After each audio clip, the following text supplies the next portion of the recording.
The moment she walked into that dining room with a baby on her hip, I knew someone's life was about to shatter. I just didn't know it would save mine. What happens when a single father on a blind date witnesses a young mother being fired in front of everyone? What he does next will leave you speechless. This is a story about dignity, second chances, and the courage to build love from broken pieces. Stay with me until the end. This journey will move you. And please, hit that like button and drop a comment telling me what city you're watching from. I want to see how far this story travels. Now let me take you back to where it all began. Daniel Brooks sat alone at table 17, trying not to check his watch for the third time in 5 minutes. The Sterling Oak Steakhouse hummed with the kind of quiet wealth that made him uncomfortable. Crystal glasses catching candlelight, leather booths the color of old money, servers moving like shadows between tables where conversations never rose above a murmur. He didn't belong here. Not anymore. The reservation had been made by his sister-in-law, Monica, who'd been on a mission to get him back out there ever since he'd mentioned, once in a moment of weakness at a family barbecue, that maybe Avery needed more than just a grieving father who still kept her mother's coffee mug on the counter. That confession had apparently been all Monica needed. Within a week, she'd set up this blind date with a lovely young woman from the hospital auxiliary, someone Monica swore was perfect for someone in your situation. Daniel hated that phrase. Your situation. As if widowhood was a condition that could be treated with the right prescription of forced social interaction and well-meaning setups. He'd almost canceled 3 times. The only reason he was sitting here now, tie feeling like a noose around his neck, was the memory of 7-year-old Avery watching him get ready with those serious dark eyes, so much like her mother's, and saying, "You look nice, Daddy. I hope she's nice too." The weight of that simple hope had gotten him into his truck and across town. Now he was regretting every mile. Around him, Austin's elite class performed their evening rituals. To his left, a couple in their 60s discussed their lake house renovation. To his right, 3 businessmen laughed over scotch that probably cost more than Daniel's truck payment. Everyone looked like they'd been born knowing which fork to use, which wine to order, how to exist in spaces where judgment wore expensive cologne. Daniel ran a hand through his hair, still damp from the shower he'd rushed through after leaving the Lopez job site, and wondered if he should just leave. His date was already 15 minutes late. That had to be a sign, right? The universe telling him this was a mistake, that he should go home, help Avery with her homework, maybe watch that animated movie she'd been asking about all week. He was reaching for his phone to text Monica an excuse when the atmosphere in the restaurant shifted. It was subtle at first, a pause in conversations, heads turning toward the kitchen entrance, the kind of collective attention that precedes either celebrity or catastrophe. Daniel looked up. A young woman had emerged from the kitchen, and everything about her screamed wrong place, wrong time. She was maybe mid-20s, dressed in the black pants and white shirt of the serving staff, but her outfit was disheveled, shirt partially untucked, hair escaping from what had probably been a neat ponytail that morning. But that wasn't what had stopped conversations. On her hip, she carried a toddler, maybe 18 months old, wearing a blue dinosaur shirt and tiny sneakers. The child was crying, that particular pitch of infant distress that seems designed by evolution to pierce through any ambient noise. The woman's face was flushed, her eyes red-rimmed. Even from across the dining room, Daniel could see her hands shaking. Following close behind her was a man in his 50s wearing a suit that probably cost more than Daniel's entire wardrobe. The restaurant manager, Daniel guessed from the way he carried himself. That particular blend of authority and carefully maintained composure. But that composure was cracking. "Lena, this is completely unacceptable." The manager's voice carried across the suddenly quiet dining room. He was trying to keep his tone professional, but fury bled through every syllable. "We've discussed this multiple times." "Mr. Patterson, I'm so sorry." The young woman, Lena, shifted the crying child, trying to soothe him while keeping her voice steady. "My babysitter canceled at the last minute. Her daughter has the flu and I couldn't find anyone else, and I thought if I kept him quiet in the break room, maybe—" "You thought you could bring an infant to one of Austin's premier dining establishments?" Patterson's face was reddening. "During our busiest service?" Every eye in the restaurant was locked on them now. Daniel saw a woman at a nearby table whisper something to her companion. A man in a $1,000 suit shook his head with visible disgust. Lena's arms tightened around her child. I know it's not ideal, but I didn't have a choice. I can't afford to miss a shift, and I thought, what you thought, Patterson interrupted, his voice rising despite his obvious efforts to control it, is that your personal problems are more important than the experience of our guests. Look around, Lena. Do you see any other employees treating this establishment like a daycare? The baby's crying intensified as if he could sense his mother's distress. Lena bounced him gently, tears now openly streaming down her face. Please, Mr. Patterson. Please, I'll work a double tomorrow. I'll take the worst shifts. I'll do anything. I need this job. What you need, Patterson said, his voice now cold enough to frost glass, is to learn professional boundaries. This is a place of business, not a charity. I'm sorry about your circumstances, but I can't run a restaurant this way. The silence in the room was absolute. Even the kitchen noise seemed to have stopped. Daniel's hands clenched around his napkin. He knew what was coming. Everyone in the room knew. You're fired, Lena. Effective immediately. The words hit like a physical blow. Lena actually swayed, and for a moment Daniel thought she might collapse. The baby, sensing something terrible in his mother's stillness, wailed louder. No. The word came out as a whisper. No, please, please, I have rent due. Mr. Patterson, please, I'll never... Security will escort you to collect your things. Patterson was already turning away, his duty discharged, the unpleasantness dealt with. I'm sorry it came to this. But he didn't sound sorry. He sounded relieved. And that's when something in Daniel Brooks broke open. He'd been watching this scene unfold with growing horror, his own discomfort at being in this restaurant transforming into something hotter, sharper. He'd seen the looks on the faces around him, the disgust, the judgment, the way people shifted in their seats as if poverty might be contagious. He'd seen the way they looked at this young woman like she was a problem to be removed, not a person in crisis. And suddenly he was back in a different hospital 3 years ago, being told that his wife hadn't survived the accident. He was back in his kitchen at 2 a.m, trying to figure out how to tell a 4-year-old that mommy wasn't coming home. He was back in every moment when the world had felt impossible, when he'd been drowning and no one had thrown him a rope because they were too busy maintaining the polite fiction that struggle was a personal failing. Something ancient and fierce rose in his chest, something that had been buried since Sarah died, smothered under responsibility and grief and the sheer exhausting weight of surviving. Daniel stood. The movement drew attention, head swiveling toward him like sunflowers tracking light. The businessman at the table beside him paused mid-sentence. The couple discussing their lake house went silent. Patterson had almost reached the kitchen door. Lena stood frozen in the middle of the dining room, clutching her crying child, looking like she'd been caught in a spotlight she'd never asked for. Daniel's chair scraped against the hardwood floor, a harsh sound in the crystalline silence. "Excuse me," he called out, his voice carrying across the room with the same authority he used on construction sites when heavy equipment was moving and lives depended on clear communication. "I think you're firing my date." Every head in the restaurant swiveled toward him. Patterson froze mid-step. And Lena, this young woman he'd never met, whose name he'd just learned in the worst possible context, turned to look at him with an expression of pure confusion. Daniel started walking. Each step felt significant, like he was crossing more than just a dining room floor. The businessmen watched him pass. The elderly couple stared openly. He heard whispers starting up in his wake, saw phones being subtly shifted into recording position. He didn't care. Patterson had turned back, his professional mask slipping to show irritation beneath. "I'm sorry, sir, but this doesn't concern..." "Her name is Lena Ortiz, right?" Daniel kept walking, his eyes fixed on the young woman who was staring at him like he'd materialized out of thin air. "I'm Daniel Brooks. We had a reservation for 7:30.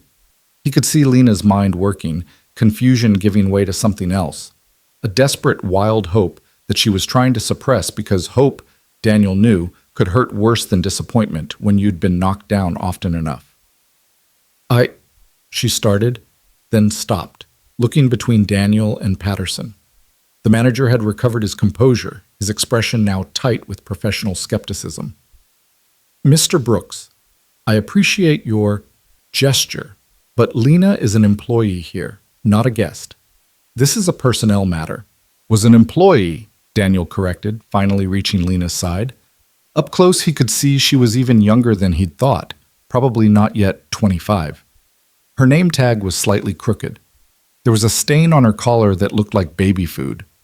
The child in her arms had stopped crying, distracted by this new presence, regarding Daniel with that solemn curiosity toddlers have.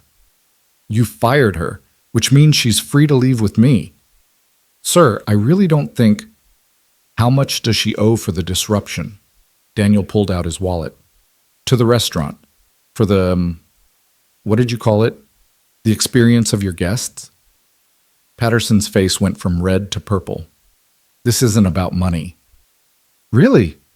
Because it seems like it's about exactly that. Daniel pulled out his credit card. How much for the meals that were disrupted? 100? 200? I'll cover whatever you think is fair compensation for the 30 seconds of crying that apparently destroyed everyone's evening. Around them, phones were definitely out now, recording openly. Daniel heard someone mutter, "Oh, this is getting good." A woman at a corner table had her hand pressed to her mouth, eyes wide. Lena was trembling beside him. The baby had grabbed a fistful of her shirt, watching the scene with big, uncertain eyes. "Mr. Brooks," Patterson said through gritted teeth, "I'm going to have to ask you to..." "To what? Leave?" "I was planning on it."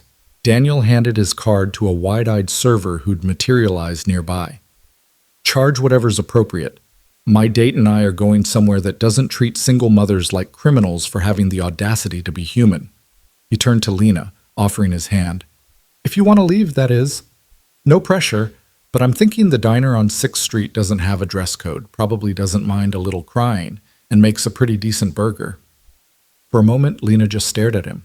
Her eyes, dark brown, exhausted, full of 1,000 questions, searched his face like she was trying to find the trick, the catch, the inevitable moment when this gesture would transform into something else. Daniel knew that look. He'd worn it himself often enough in the year after Sarah died, when people offered help that came with invisible price tags. "I don't understand," she whispered. "Why would you... We don't even know each other." "No," Daniel agreed, "but I've been where you are. Not exactly, but close enough. And someone helped me when I needed it. Maybe it's time I paid that forward." The baby made a small sound, reaching toward Daniel with one chubby hand. Without thinking, Daniel let the child grab his finger. The grip was surprisingly strong. "Hey there, buddy," he said softly. "Tough night, huh?" And something in Lena's face cracked. That careful wall she'd been holding against the world, the armor you build when you're tired of apologizing for existing. "Okay," she breathed. "Okay, yes. Please, let's go." Daniel turned back to Patterson, who looked like he was trying to decide whether to call security or just let this circus leave his restaurant. "We'll be going now. Thanks for the hospitality." The sarcasm wasn't subtle. Patterson's jaw worked, but he said nothing. What could he say? Daniel wasn't breaking any laws. Neither was Lena, not anymore. She no longer worked here. The server returned with Daniel's card and a receipt. He signed it, added a generous tip, none of this was the waitstaff's fault, and handed the receipt back. Then he offered his arm to Lena. She stared at it for a moment, this old-fashioned gesture in the middle of a very modern humiliation, then shifted the baby to one hip and threaded her free hand through Daniel's elbow. Together, they walked toward the exit. The dining room remained silent except for the quiet soundtrack playing over the speakers. Something classical and tasteful that had probably been selected specifically to not intrude on the consciousness of people paying $40 for a steak. Daniel could feel every eye on them, could sense the phones tracking their progress, could imagine the social media posts already being composed, the hashtags being debated. But Lena held her head high. Her hand on his arm was trembling, but her spine was straight, her shoulders back. She'd been beaten down tonight, humiliated, fired, but she wasn't broken. Daniel respected the hell out of that. They reached the door. The hostess, a young woman who looked deeply uncomfortable with everything that had just transpired, held it open without a word. The November air hit them like a shock, cool and clean after the recycled atmosphere of the restaurant. The door swung shut behind them, cutting off the silence they left in their wake. And then they were on the sidewalk, Austin's lights spreading out around them, and Lena Ortiz collapsed. Not physically. She didn't fall. but everything she'd been holding together through sheer force of will seemed to give way all at once. Her hand slipped from Daniel's arm. She took 2 steps away from him, still holding her son, and just broke. "Oh God," she gasped. "Oh God, oh God, I just lost my job. How am I going to, rent's due in 4 days. I have $73 in my account, and The baby, sensing his mother's distress, started crying again. Lena bounced him automatically, the motion ingrained from months of practice, but her own tears were falling freely now. "I'm so sorry," she choked out, turning to Daniel. "I'm so sorry. I don't even know you. This isn't your problem. I shouldn't." "Hey." Daniel moved closer, keeping his movement slow and obvious, the way you would with a spooked animal. "Hey, it's okay. You're okay. I'm not okay." The words burst out of her. "I just got fired for being a mother, for not being able to afford a babysitter who doesn't cancel when her own kid gets sick, for being stupid enough to think that maybe if I was quiet enough, small enough, I wouldn't bother anyone, and..." She cut herself off, pressing a hand to her mouth, shoulders shaking. Daniel waited. He'd learned in the dark months after Sarah died that sometimes people needed to fall apart before they could come back together, that sometimes the kindest thing you could do was just stand there, be present, not try to fix it or minimize it or rush past it, let the grief exist. After a long moment, Lena's sobs quieted to hitching breaths. The baby had calmed too, resting his head on his mother's shoulder with the fluid acceptance of very young children who trust their caregivers even when those caregivers are visibly struggling. "I'm sorry," Lena said again, wiping her eyes with the back of her hand. "God, you must think I'm a complete disaster." "I think," Daniel said carefully, "that you're a mother who's been dealt a rough hand and is doing everything you can to keep your kids safe and fed. I think you're probably exhausted and scared and doing the best you can with what you've got." Lena looked at him, really looked at him for the first time. Her eyes were red and swollen, mascara smudged beneath them, but there was something sharp and assessing in her gaze now. "Why did you do that?" she asked quietly. "In there. Why would you claim I was your date when you could have just, I don't know, stayed out of it? Let me get fired quietly?" Daniel shrugged. "Didn't seem right. The way they were looking at you, like you'd committed some crime by being human and having responsibilities. But She glanced back at the restaurant, then at him. "Monica set you up, didn't she? Her sister-in-law? I was supposed to meet you. I got the call about the babysitter, and I panicked, and I forgot, and oh God, Monica's going to kill me." Something clicked in Daniel's mind. "Wait, you're the lovely woman from the hospital auxiliary? I volunteer at Dell Children's twice a month." Lena shifted the baby higher on her hip. "Monica coordinates the schedule. She mentioned a few weeks ago that she had a brother-in-law who was..." She stopped, bit her lip. "I'm sorry, that's probably not..." "A widower raising a kid alone?" Daniel finished. "Yeah, that's me. Daniel Brooks, contractor, father to one very opinionated 7-year-old girl who thinks I need to get out more." Despite everything, Lena's mouth twitched in something that might have been a smile if the night hadn't already crushed it.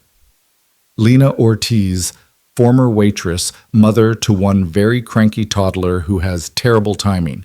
This is Leo. Thought the baby had stuck his fingers in his mouth and was regarding Daniel with that same solemn curiosity. "Hey, Leo," Daniel said. Then to Lena, "Look, I know this whole night has been a disaster, but I meant what I said in there. There's a diner on 6th that makes great burgers, doesn't care if babies cry, and stays open late. And I don't know about you, but I'm starving. Monica made this reservation for 7:30, and I skipped lunch because the Lopez job ran late." Lena stared at him like he'd suggested they fly to the moon. "You want to actually have dinner? After all this?" "Why not? I got dressed up, drove across town, and we were supposed to meet anyway." Daniel checked his watch. "It's not even 8 yet, and unless you've got somewhere else to be..." The question hung in the air between them. Daniel watched emotions flicker across Lena's face, disbelief, suspicion, desperate hope, and finally, a kind of reckless surrender. "I have nowhere else to be," she admitted quietly. "No job to get back to. No babysitter to relieve. Just a studio apartment where the heat's been out for 3 days and my landlord won't return my calls. Then let's get you fed, Daniel said. Both of you, and maybe we can figure out what comes next. Lena looked down at Leo, who had apparently decided Daniel was acceptable and was now reaching for him again with both hands, making that particular sound toddlers make when they want to be held, somewhere between a demand and a question. He likes you, Lena said, surprise clear in her voice. Kids usually do. I think I smell like construction sites and patience. Works on 7-year-olds and apparently 18-month-olds too. Daniel held out his hands in an offering. You want me to take him while we walk? You look exhausted. And there it was again, that moment of assessment, of weighing trust against desperation. Daniel knew what Lena was seeing. A stranger in a rumpled dress shirt and loosened tie, 2 worn boots poking out from beneath dress pants, a man who'd inserted himself into her disaster and was now offering to carry the most precious thing in her world. Every instinct probably told her no, that this was too much, too fast, too strange. But exhaustion, Daniel had learned, has its own arithmetic. Sometimes you're just too tired to fight anymore. Okay, Lena whispered and carefully transferred Leo into Daniel's arms. The toddler settled against Daniel's chest like he'd been designed to fit there, his small head tucking under Daniel's chin. The weight was familiar. Avery had been this size not so long ago, though the years had passed faster than Daniel had ever imagined possible. He's usually shy with strangers, Lena said, wonder touching her voice. He doesn't usually just go to people. Maybe he knows we're on the same team, Daniel suggested. The sleep-deprived single parents trying to figure out club. Lena's laugh was short and sharp but genuine. Is that a club that meets? Only in diners at weird hours and pediatrician waiting rooms, Daniel said. Come on, I'm parked just down the street. They walked in silence for half a block, Lena keeping pace beside him while Leo's breathing gradually evened out against Daniel's shoulder. I can't believe this is happening, Lena finally said. Any of it. This whole night feels like, I don't even know, like someone else's life. Yeah, Daniel agreed. I've had a few of those, nights where everything you thought you knew just tips sideways. When your wife died? The question was direct, unflinching. Daniel appreciated that. The refusal to dance around the edges of grief like most people did, treating his widowerhood like a social landmine to be carefully avoided. Yeah, and after. There were a lot of nights where I'd look around and think, how did I get here? This wasn't the plan. He paused at his truck, a 10-year-old F-150 that had seen better days but ran like a dream. But you figure it out, one day at a time, sometimes 1 hour at a time. Lena looked at the truck, then at him. You're really serious about this, about dinner. I don't generally offer to buy people burgers as a joke, Daniel said. Plus, look. He nodded to Leo, who had fully conked out, drooling slightly on Daniel's shoulder. I think Leo's already voted yes. That pulled another small smile from her, though her eyes remained wary. I don't have a car seat with me. I took the bus to work because my car died last week and I can't afford to fix it until I got paid, which is now not happening. Daniel considered this. The diner's only about 10 minutes from here. We can take it slow, keep him secure in your arms in the back seat, or there's a bus line that runs down 6th if you'd feel safer that way. You'd really take the bus with me? She gestured at his outfit. You're wearing a tie. It's a clip-on, Daniel admitted. I can't actually tie a real one. Haven't been able to since I was 12 and my dad tried to teach me for my uncle's wedding. Some skills just don't stick. He carefully unclipped the offending item and stuffed it in his pocket. Better? Lena was quiet for a long moment, studying him in the streetlight. Daniel let her look, understanding that she was making calculations that had nothing to do with convenience and everything to do with safety, with trust, with the 1,000 small risk assessments single mothers had to make every single day. Okay, she said finally. We'll go in your truck, slow, and if Leo wakes up and freaks out, we pull over. Deal. Daniel unlocked the vehicle, noting Lena's eyes tracking every movement as he carefully secured Leo in her arms in the back seat, then helped her with the seatbelt. He left both back doors slightly open until she nodded that she was ready, gave her control over when they were sealed in. Small things. But small things mattered when you were trying to feel safe in an unsafe world. He climbed into the driver's seat, adjusted the mirrors so Lena could see him and he could see her, and started the engine. The radio came on softly, some country station Avery liked. He turned it down lower. "Ready?" he asked. In the mirror, Lena's eyes met his. "Ready." They pulled into Austin's evening traffic, leaving the Sterling Oak Steakhouse and its crystalline judgment behind, heading toward a fluorescent-lit diner where nobody cared if you showed up in work clothes or couture, where crying babies were met with understanding smiles instead of contempt, where the coffee was terrible and plentiful, and the burgers came with fries that could cure a bad day. Neither of them knew it yet, but they were driving toward something that would reshape both their lives. Toward honesty and struggle, and the kind of partnership that's built not on rescue but on recognition.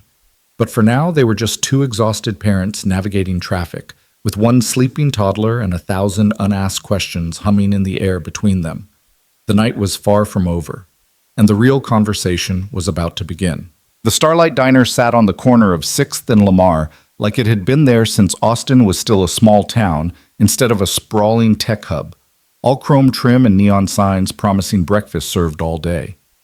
Through the wide windows, Daniel could see scattered customers. A group of college students hunched over laptops, an elderly couple sharing a piece of pie, a waitress with pink streaks in her hair refilling coffee cups. He pulled into the parking lot and killed the engine. In the back seat, Lena was carefully extracting herself from around Leo, who had remained mercifully asleep through the entire drive. "Let me get the door," Daniel said, climbing out and moving around to help. The November air had gotten cooler, carrying that particular hill country chill that appeared after sunset and disappeared by mid-morning.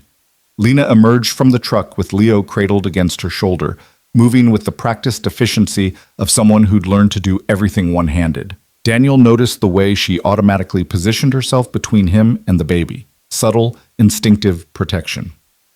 "I probably should have asked earlier," she said as they crossed the parking lot, "but you're not some kind of serial killer, right? Monica vetted you?" Despite the tension of the night, Daniel found himself smiling. "Monica's known me for 12 years. I married her husband's sister. I coach Little League on Saturdays, and I've never gotten a speeding ticket.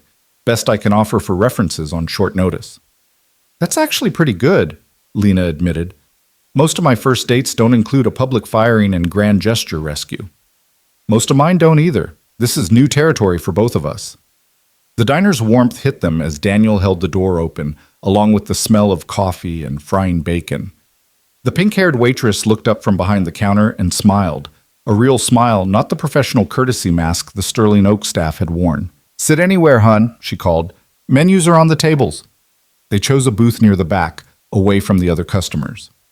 Daniel slid into one side while Lena carefully arranged herself and Leo on the opposite bench, positioning the sleeping toddler between her body and the wall. The menus were laminated and slightly sticky, advertising everything from chicken fried steak to Greek salads with the kind of optimistic ambition only diners possessed. Daniel already knew what he wanted. The same thing he always ordered on the rare occasions he ended up here. Mushroom Swiss burger, extra pickles, fries. Lena stared at her menu like it was written in a foreign language. "You okay?" Daniel asked. "I'm trying to calculate what I can afford," she said quietly. "Because I really appreciate this, but I can't let you pay for—" "Lena," Daniel waited until she looked up. "I'm buying you dinner. That's not up for negotiation. You just lost your job because you're a parent. The least I can do is feed you." Her jaw tightened. "I don't need charity." "Good thing this isn't charity then. It's a date. A weird disaster of a date that started in the worst possible way, but Monica set this up and I'm following through. If the situation was reversed, if I'd been the one fired and humiliated, would you buy me a burger?" Lena considered this, her finger tracing an absent pattern on the table's surface. "Yeah, probably." "Then let me do the same. No strings, no debt, no obligation beyond maybe eventually telling Monica this story because she's going to absolutely lose her mind when she finds out what happened." That pulled a genuine laugh from Lena, surprising them both. "Oh God, Monica, she's going to feel so guilty for setting me up at that restaurant." "She picked it because she thought it was impressive," Daniel said. which, fair enough, it probably is if you like that sort of thing. I felt like I was going to break something expensive just by breathing wrong. I worked there for 8 months and never felt comfortable, Lena admitted. The other servers were nice enough, but the customers, they'd snap their fingers to get your attention. Snap, like you were a dog. She shook her head. The tips were good, though. Better than anywhere else I could get hired without a degree. I thought if I could just tough it out another year, save enough to finish school. She trailed off, staring at the sleeping form of her son. The waitress arrived then, order pad ready. "What can I get you folks?" Daniel ordered his usual. Lena hesitated, then asked for a grilled cheese and tomato soup, the cheapest entree on the menu. Daniel caught her eye. "And the chicken club sandwich," he added, "with the loaded fries for the lady." I said grilled cheese. "You need actual food," Daniel said firmly. "When's the last time you ate a real meal?" Lena opened her mouth to argue, then closed it.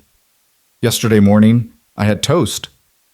"Grilled cheese and the chicken club," Daniel confirmed to the waitress, who was trying very hard not to look like she was listening to a domestic dispute. "And bring some crackers if you have them, for when the little guy wakes up." "Sure thing, hun." The waitress collected the menus and disappeared. Lena was glaring at him, but there was no real heat in it. "You're very bossy for a first date." "I have a 7-year-old who thinks vegetables are a suggestion. Bossy is kind of required in the job description." Daniel leaned back against the booth's cracked vinyl. "So, teaching degree?" "Early childhood education. I'm 3 semesters away from finishing." Lena's hand drifted to Leo's back, that constant checking motion all parents did. "I was taking classes at ACC before Leo came along. Then I had to drop out for a year because newborns and coursework don't mix well. I went back part-time last spring, but between tuition and childcare and rent..." She shrugged. "Working at the Sterling Oak was supposed to help me catch up. Clearly that didn't work out." "What made you want to teach?" "My 3rd-grade teacher, Mrs. Chen. I was in foster care at the time. Nothing dramatic. My mom had some substance abuse issues and the state stepped in for a while. I was angry and scared and acting out, and Mrs. Chen she saw past all that. She made me feel like I mattered, like I could be more than my circumstances." Lena's voice softened.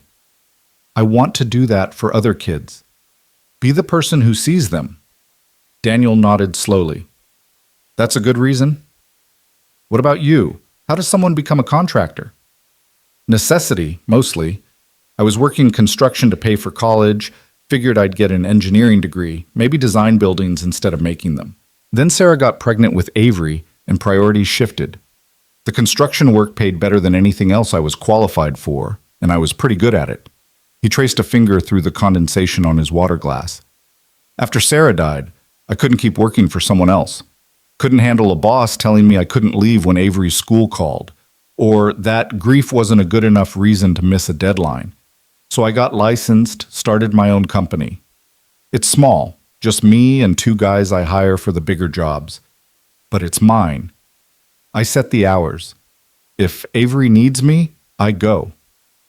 "That must be hard, running a business alone with a kid."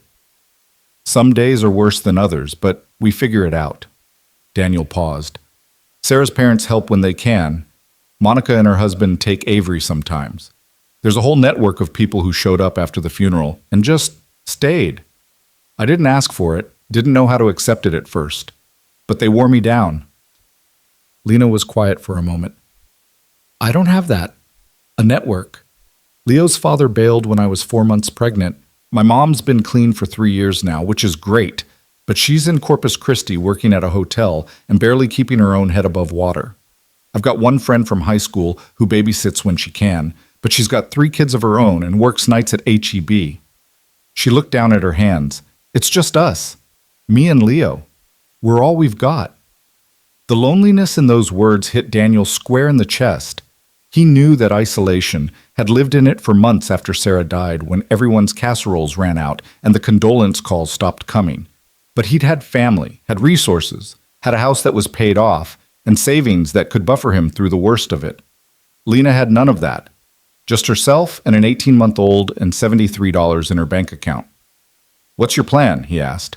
"For tomorrow, next week." Lena laughed, bitter and sharp. "Plan? I'm going to wake up tomorrow and apply to every restaurant, retail store, and cleaning service in Austin. I'm going to beg my landlord for an extension on rent. I'm going to hope the food bank is open and that Leo doesn't get sick because I can't afford the copay at the clinic. She met his eyes. That's my plan. Survival. Same as it's been since the day Leo was born. The waitress returned with their food, setting plates down with the kind of practiced efficiency that came from years of navigating emotional conversations in booth seating. The chicken club was huge, overflowing with bacon and tomato. The grilled cheese sat beside it, smaller but golden and perfect. Anything else right now? The waitress asked. We're good, Daniel said. Thanks. They ate in silence for a few minutes. Daniel watched Lena take small, careful bites of the grilled cheese, like she was rationing it, before he pushed the loaded fries toward her side of the table. Eat, he said. Please, you're going to need energy for all that applying tomorrow. Lena stared at the fries, then at him. Why are you being so nice to me? Why wouldn't I be? Because people aren't. Not usually, not without wanting something. She picked up a fry, examining it like it might contain hidden obligations. In my experience, kindness comes with price tags. Daniel set down his burger. 3 years ago, about a month after Sarah died, I was at the grocery store with Avery. She was 4 and having a complete meltdown in the cereal aisle because I'd picked the wrong box. Apparently, there's a difference between regular Cheerios and Honey Nut Cheerios that is extremely important to 4-year-olds. I was exhausted, barely holding it together, trying not to cry in public. And this older woman, complete stranger, she came over and she said, Honey, you look like you could use a break. Then she just started talking to Avery about the cereals, asking her opinion, turning the whole thing into a game. 5 minutes later, Avery was calm. We had the right cereal, and I hadn't had a breakdown in the middle of HEB. He took a sip of water. I tried to thank the woman and she said, Someone helped me when my husband died and I had 3 kids under 5. Just pass it on when you can. Then she left. I never even got her name. Lena was very still, a French fry halfway to her mouth. I don't have an agenda here, Daniel continued. I'm not trying to get anything from you. I saw someone having the worst night of their life, and I had the ability to make it slightly less terrible. That's it.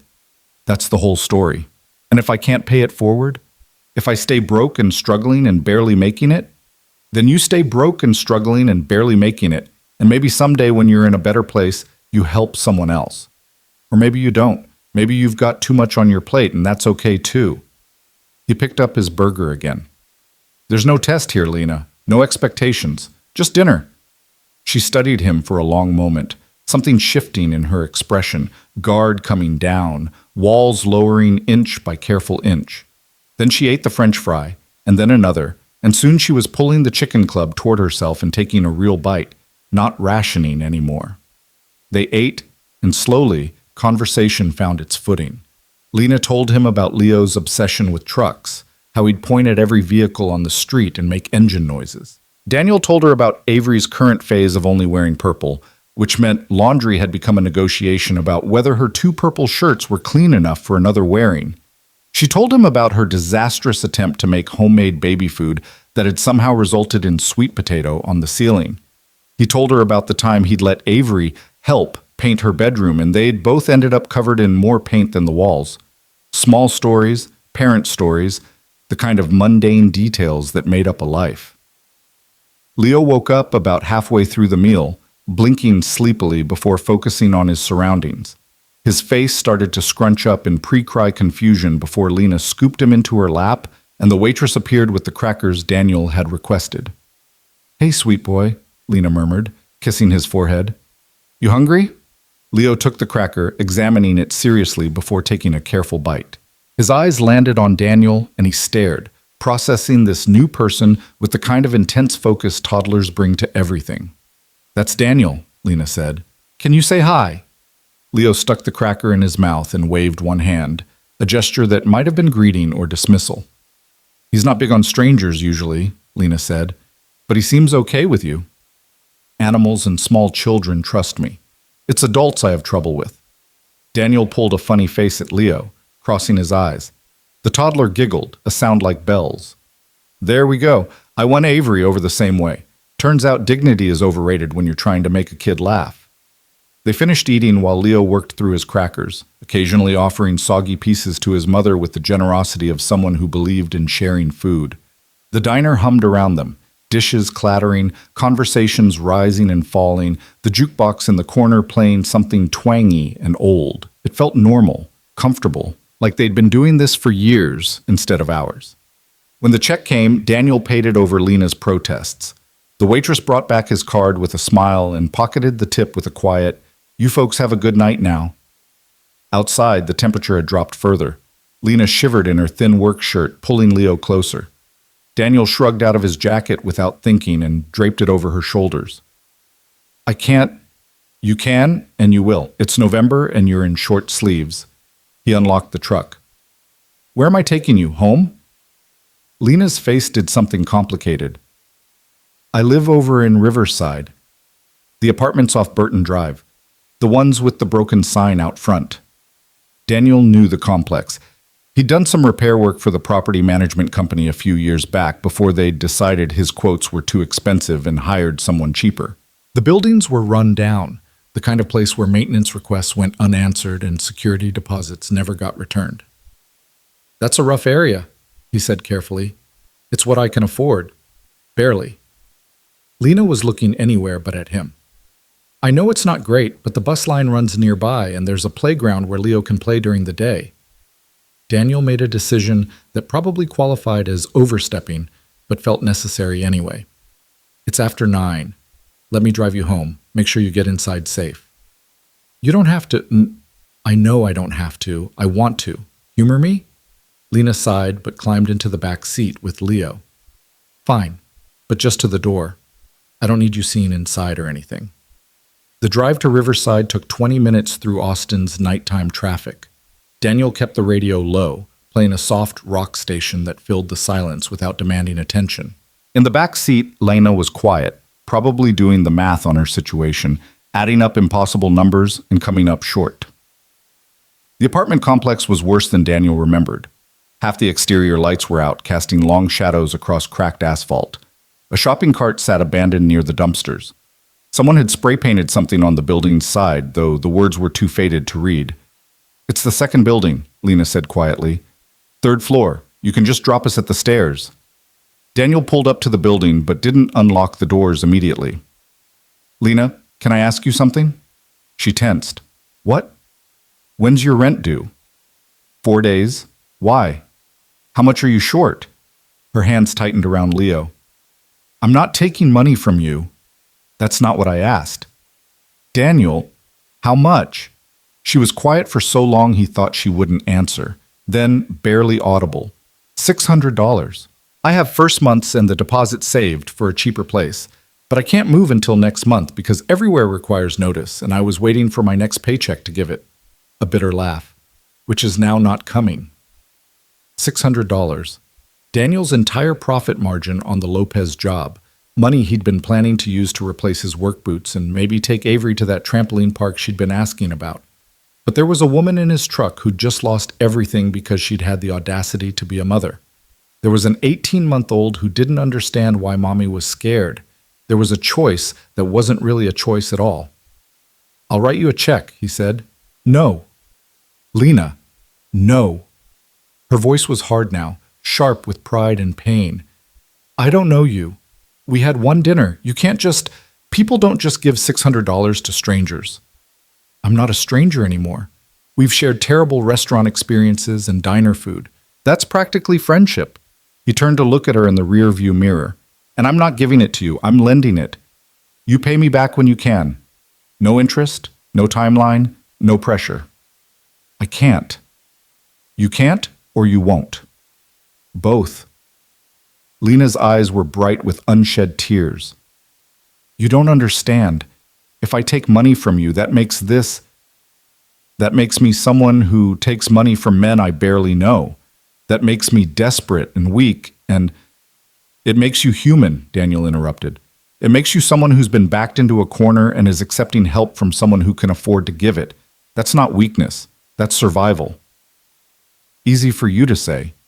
You're not the one accepting charity." "You're right. But I am the one who's been in a position where pride almost cost me everything.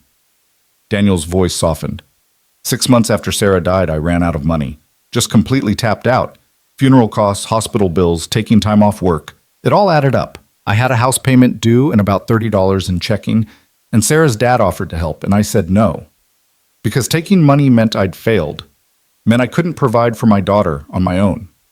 He paused, remembering that awful conversation in his kitchen, the way shame had tasted like copper. You know what my father-in-law said? He said, Daniel, there's no nobility in drowning when someone's offering you a rope. Take the help, get back on your feet, and someday help someone else. That's how family works. That's how community works. We catch each other. Lena was crying now, silent tears tracking down her cheeks while Leo dozed against her shoulder, oblivious. I'm not asking you to be grateful or indebted or anything else, Daniel continued. I'm offering you a rope. That's all. A chance to keep your apartment, keep Leo safe, keep moving forward. You don't owe me anything except the money itself, whenever you can manage it. Could be next month, could be next year. I don't care. Why would you do this? Why would you risk $600 on someone you just met? Because 3 years ago, someone helped me when I needed it. Because I was where you are. Maybe not exactly, but close enough. Because I have a daughter who's warm and fed tonight, and you have a son who deserves the same security, and I can make that happen. He met her eyes in the mirror. And because if our situations were reversed, I think you'd do the same for me. Lena pressed a hand to her mouth, shoulders shaking with silent sobs. Leo stirred against her, making a small sound of concern, and she immediately pulled herself together, wiping her eyes and making soothing noises. Okay, she whispered finally. Okay, but I'm paying you back, every cent. I don't care how long it takes. Deal. Daniel pulled out his wallet, extracting a business card and a pen. He wrote his cell number on the back. This has my office number and my cell. I'll bring you a check tomorrow. Is early afternoon okay? Around 1? I'll be here. Applying to jobs.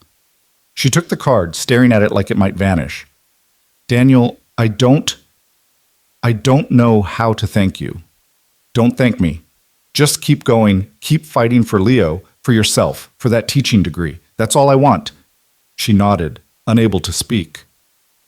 Daniel unlocked the doors, and Lena climbed out with Leo, Daniel's jacket still draped over her shoulders. She turned back, silhouetted against the building's failing lights. Monica was right, she said. You are a good man. Monica talks too much, Daniel replied, but he smiled. Go on, get inside. Text me that you made it okay. I don't have your number. It's on the card, save it. Lena looked at the card again, then at him, then nodded. She headed for the stairs, climbing carefully while balancing Leo. Daniel waited, watching until she reached the third-floor landing and disappeared into what he assumed was her apartment. A few minutes later, his phone buzzed. Unknown number, we're inside. Thank you. For everything. Daniel saved the contact, Lena Ortiz, and pulled out of the parking lot, heading back across town to the small house in Hyde Park, where Avery would be asleep in her purple-painted room, watched over by Monica, who'd probably fallen asleep on the couch, waiting for him to come home and report on the date. He had a lot to tell her. But as he drove through Austin's night, Daniel wasn't thinking about explanations or justifications.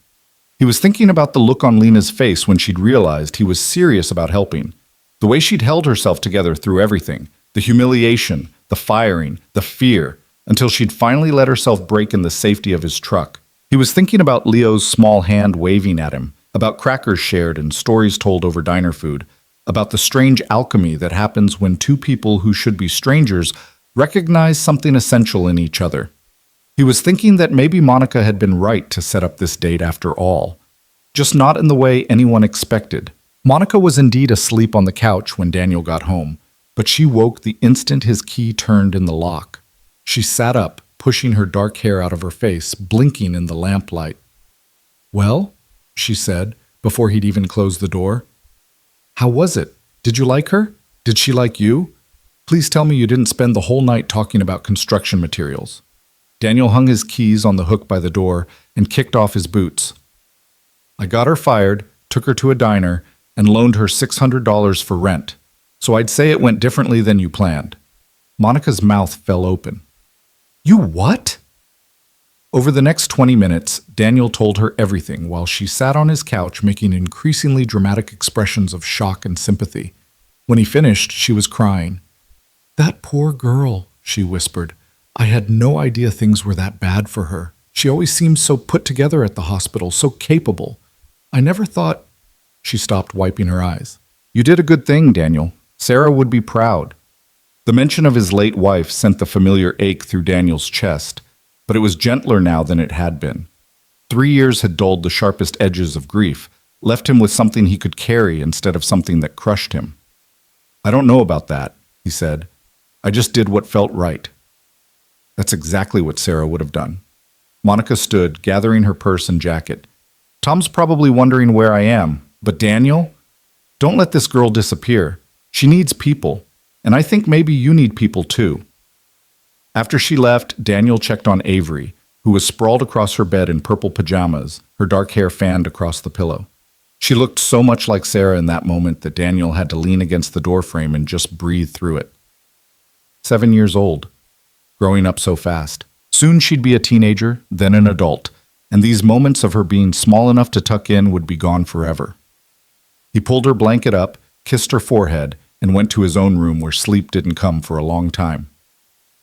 The next afternoon, Daniel showed up at Lena's apartment complex at exactly 1 o'clock, check in hand. He'd spent the morning on the Lopez job finishing up the deck repairs, his mind only half on the work. The other half kept replaying last night.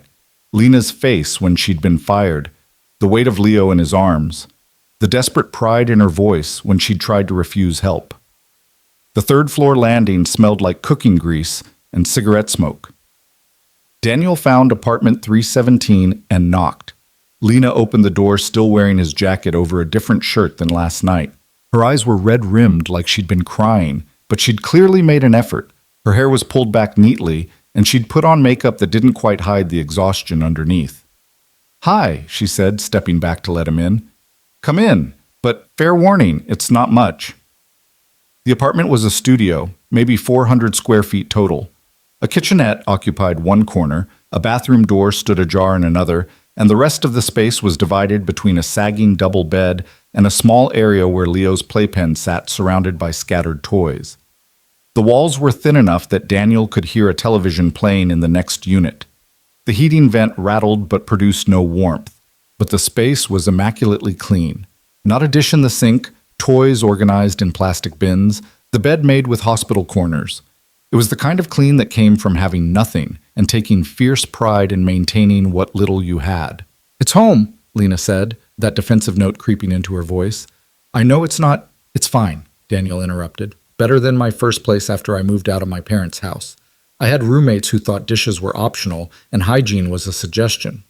That pulled a small smile from her. Leo was in the playpen, pushing a toy truck back and forth and making engine noises. When he saw Daniel, he stood up, bouncing excitedly. Truck, he announced, holding up the toy. That's a good truck, Daniel agreed, moving closer. Does it go fast?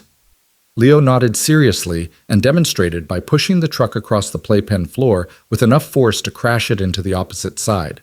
Then he laughed, delighted by the destruction. He's been doing that all morning, Lena said. Everything is a truck. The remote is a truck. His banana at breakfast was a truck. I'm raising a very specific kind of weirdo.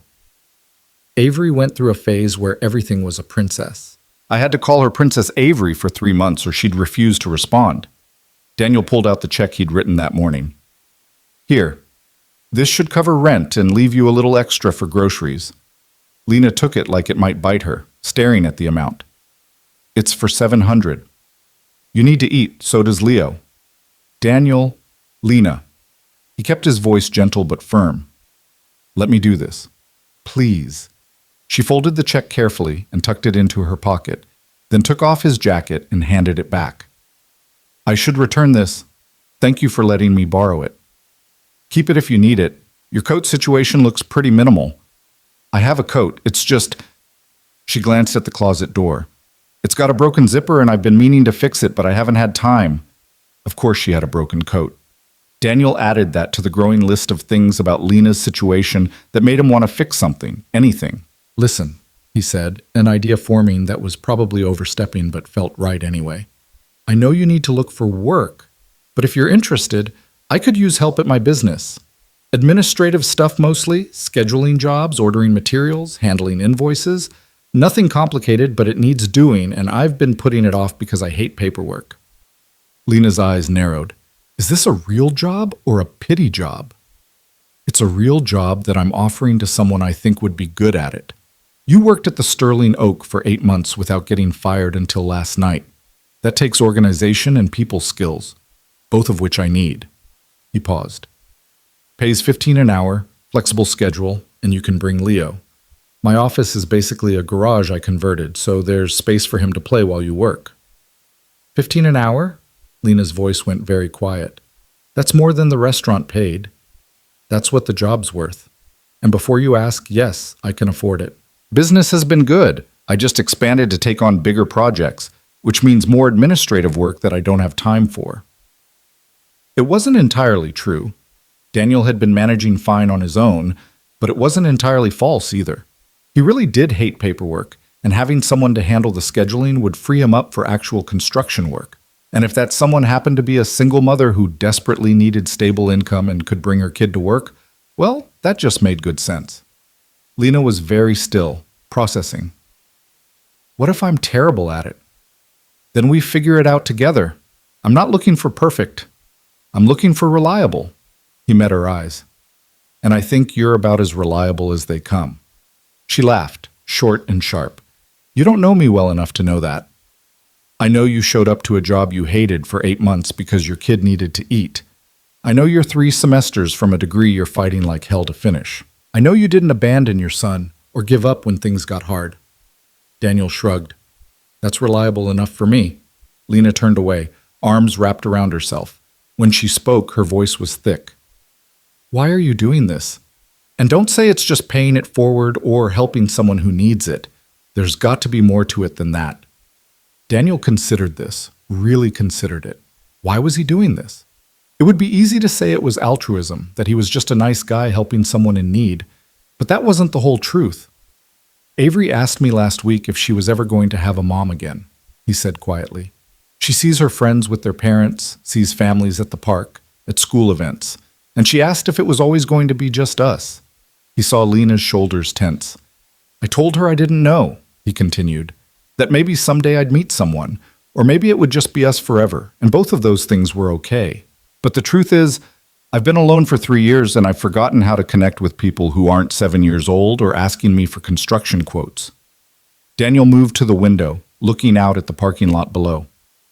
Last night at that restaurant, watching you get torn apart in front of everyone, I felt something I haven't felt in a long time. Anger. Real anger, not just frustration or exhaustion. And then I felt useful, like maybe I could actually help someone instead of just surviving from one day to the next. He turned back to her. So yes, I'm helping you. But maybe you're helping me too, reminding me that there's more to life than work and parenting and trying not to drown, that I can still be the kind of person who shows up for people. Lena was crying again, silent tears that she didn't bother to wipe away. You're not what I expected. What did you expect? I don't know. Monica said you were kind and steady and good with your daughter. I guess I thought you'd be boring, safe. She laughed wetly. You're not boring. I'll take that as a compliment. Daniel smiled. So, the job. You interested? Can I think about it? Of course, but I need an answer by Monday. I've got a big project starting Tuesday, and I really do need the help. Lena nodded, wiping her eyes. Okay, Monday. I'll let you know. They stood in awkward silence for a moment, the weight of everything unsaid hanging between them. Then Leo called out, "Truck!" again, and the spell broke. Daniel left shortly after, promising to text her his office address in case she decided to take the job. As he drove away, he caught a glimpse of her in his rearview mirror, standing on the third-floor landing with his check in her pocket and uncertainty written across her face. He hoped she'd say yes. She texted him Sunday night, "I'll take the job. What time Monday?" Monday morning, Lena showed up at Daniel's office/garage at 8:30, Leo on her hip and a backpack full of toys and snacks. She was wearing jeans and a sweater, her hair pulled back in a ponytail, looking nervous and determined in equal measure. "You're early," Daniel said, opening the side door to let them in. "I'm always early. Being late makes me anxious."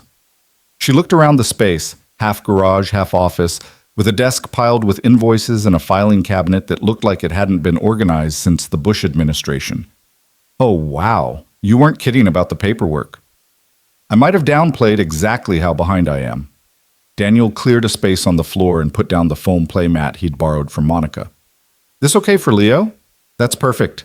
Lena set Leo down, and he immediately began exploring, picking up scattered tools and examining them with intense toddler focus. "Nothing sharp down here," Daniel assured her.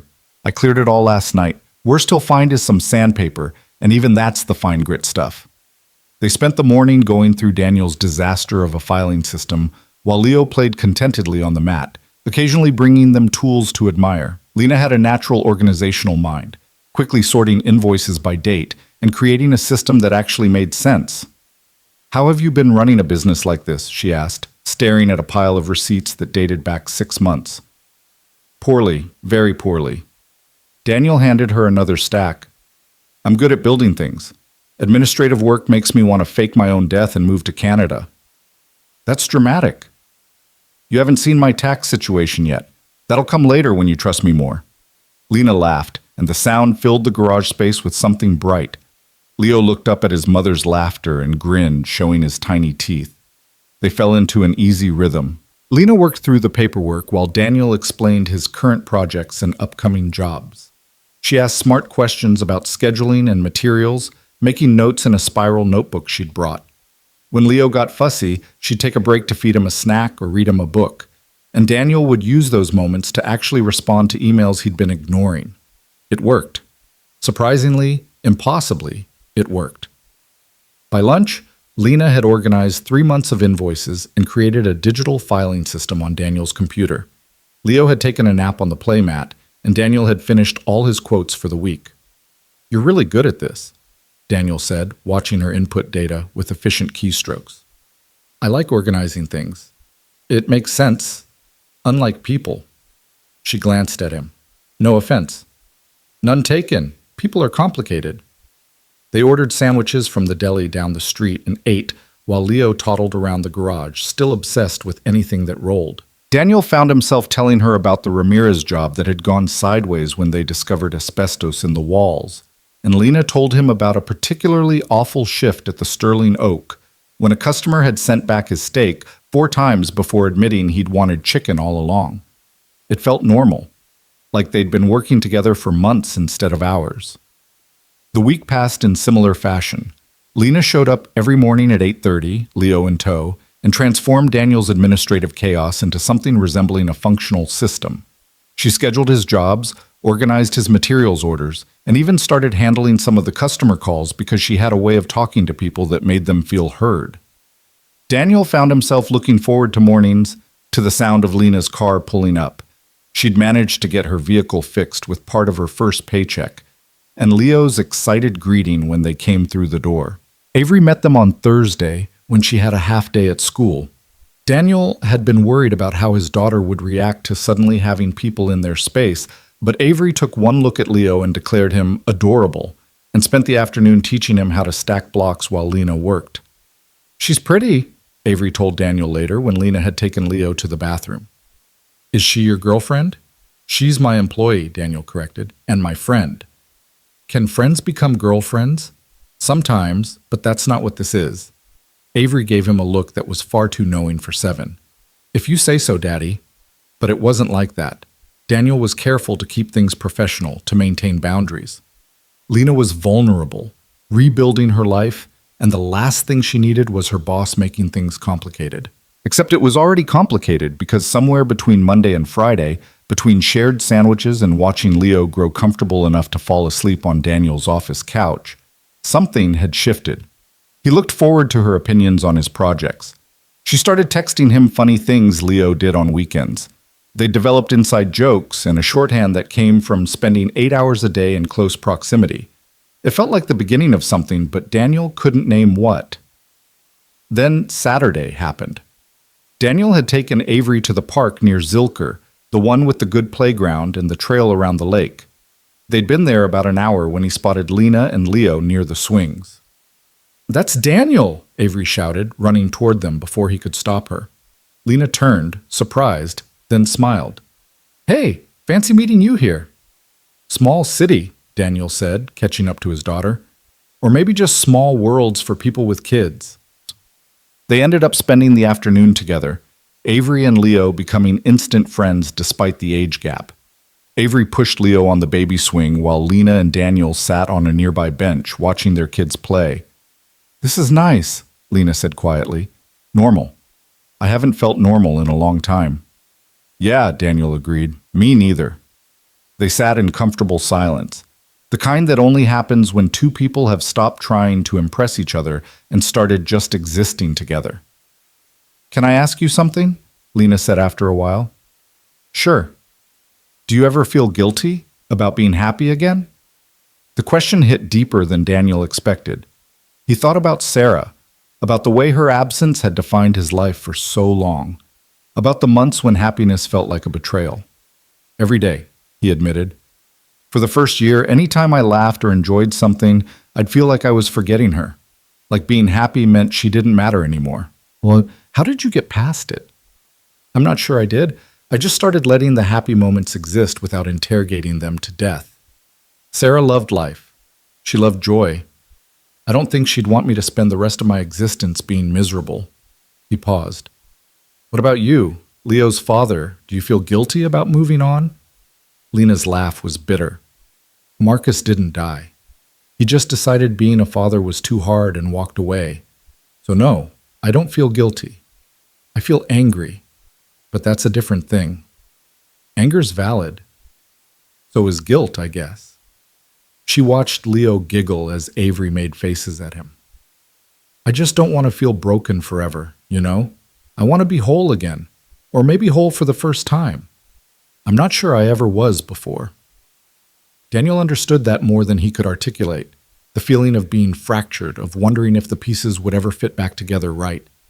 They stayed until the sun started setting, the kids reluctant to leave. Walking back to their cars, Avery held Lena's hand on one side and Daniel's on the other, chattering about something that had happened at school. Leo dozed in Lena's arms, worn out from playing. It felt like a family. The thought terrified Daniel.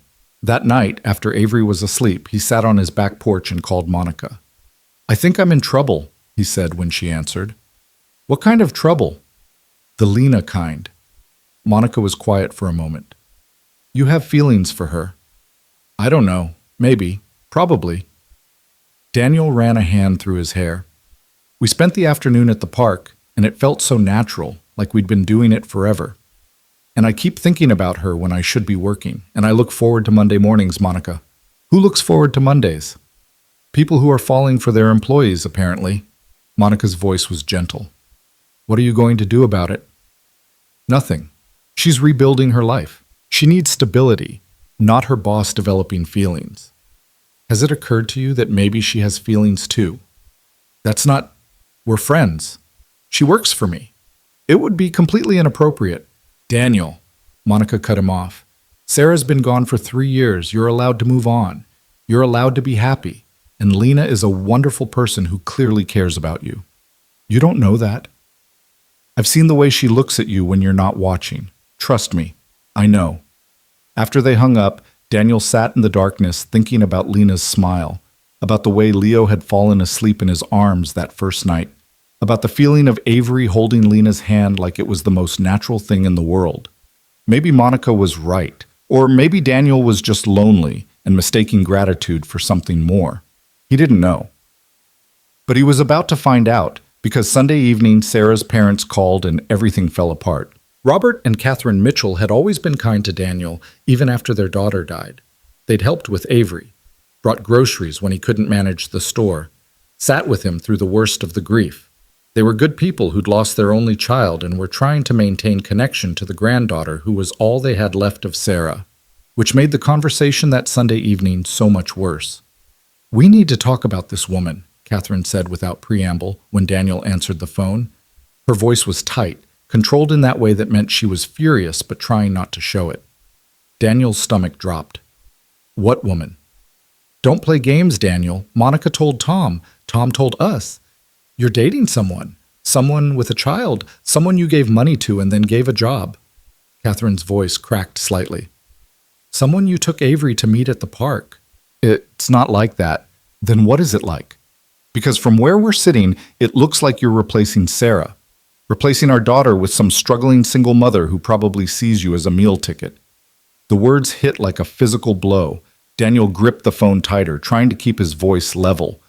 Catherine, I understand you're upset, but that's not fair. Lena isn't... Lena, Catherine said the name like it tasted bad. You're on a first-name basis. How long has this been going on? There's nothing going on. She works for me. She needed help, and I was in a position to help her. That's it. Is it? Robert's voice came on the line now, deeper and harder than Catherine's. Because we drove by your office yesterday. Saw her car there. Saw her carrying a child inside. This is where you work, Daniel, where you're supposed to be focused on providing for Avery, not playing savior to some stranger.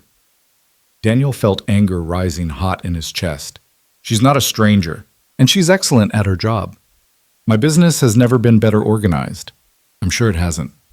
Catherine was back, her words dripping with implication. Young, pretty, grateful, very convenient. Stop. Daniel's voice came out harder than intended. Just stop. You don't know what you're talking about. We know you're introducing Avery to this woman, our granddaughter, Sarah's daughter. Catherine was crying now. How could you, Daniel? It's only been 3 years. 3 years and you're already moving on like Sarah never mattered. That's not what's happening. Then what is happening? Robert demanded. Explain it to us. Make it make sense why you're suddenly spending your weekends at parks with another woman and her child while our daughter is barely cold in the ground. The cruelty of it, the deliberate cruelty, took Daniel's breath away. She's been gone 3 years, Robert. She's not in the ground anymore. She's in a columbarium that I visit every month with flowers that Avery picks out. Don't you dare suggest I've forgotten her. But you have moved on, haven't you? It wasn't a question. And that was the thing that made Daniel pause, made the anger drain out and leave something heavier behind. Because maybe they were right. Maybe he had moved on. Maybe the feelings he was developing for Lena, the way his world had gotten brighter in the past 2 weeks, the way Avery had started smiling more, maybe all of that meant he was leaving Sarah behind. I'm trying to live, Daniel said quietly. That's all. I'm trying to be something other than a grieving widower for my daughter's sake, for my own sake. And this Lena is part of that? Catherine asked. I don't know. Maybe. She's a good person who needed help. That's what Sarah would have done. Helped someone who needed it. Sarah would have had better judgment than to bring a stranger into Avery's life. Robert's voice was cold now. We're concerned, Daniel, very concerned, and we think it might be time to revisit the custody arrangement. Everything stopped. The world narrowed to those words, custody arrangement. What are you talking about? Daniel's voice came out strangled. We're talking about what's best for Avery, Catherine said, and now she just sounded tired. You're clearly going through something, making questionable decisions. We think perhaps Avery should spend more time with us while you sort yourself out. You're threatening to take my daughter. The words felt unreal even as Daniel said them. We're suggesting a temporary adjustment for Avery's well-being. Robert's tone had shifted to something formal, legal. We've already spoken to an attorney just to understand our options. The phone nearly slipped from Daniel's hand. You can't be serious. We're very serious. Our granddaughter shouldn't be exposed to your midlife crisis or whatever this is. She deserves stability. She has stability. She has me. She has her home, her school, her friends. And now she has this Lena person and her child, a woman you barely know. Catherine's voice broke again. Please, Daniel, please think about what you're doing. Think about Sarah. Think about what she would want. Sarah would want me to be happy, Daniel said, the words coming out fierce and certain. She would want Avery to see me living, not just surviving. She would want me to help people who need it. That's who she was. Don't tell us who our daughter was. Robert's voice was dangerous now. We knew her for 28 years. You had her for 6. The line went dead. Daniel stood in his kitchen, phone still pressed to his ear, feeling like the floor had disappeared beneath him. They'd threatened to take Avery. His in-laws, who he'd trusted, who he'd loved, had just threatened to take his daughter because he'd helped someone. Because he'd maybe started to care about someone. His hands were shaking when he set the phone down. Through the doorway, he could see Avery's backpack hanging on its hook, her shoes kicked off by the door, all the small evidences of the life they'd built together. The idea of that being disrupted, of losing her even temporarily. He couldn't breathe. Daniel made it to the back porch before the panic attack hit fully, his chest tight and vision swimming.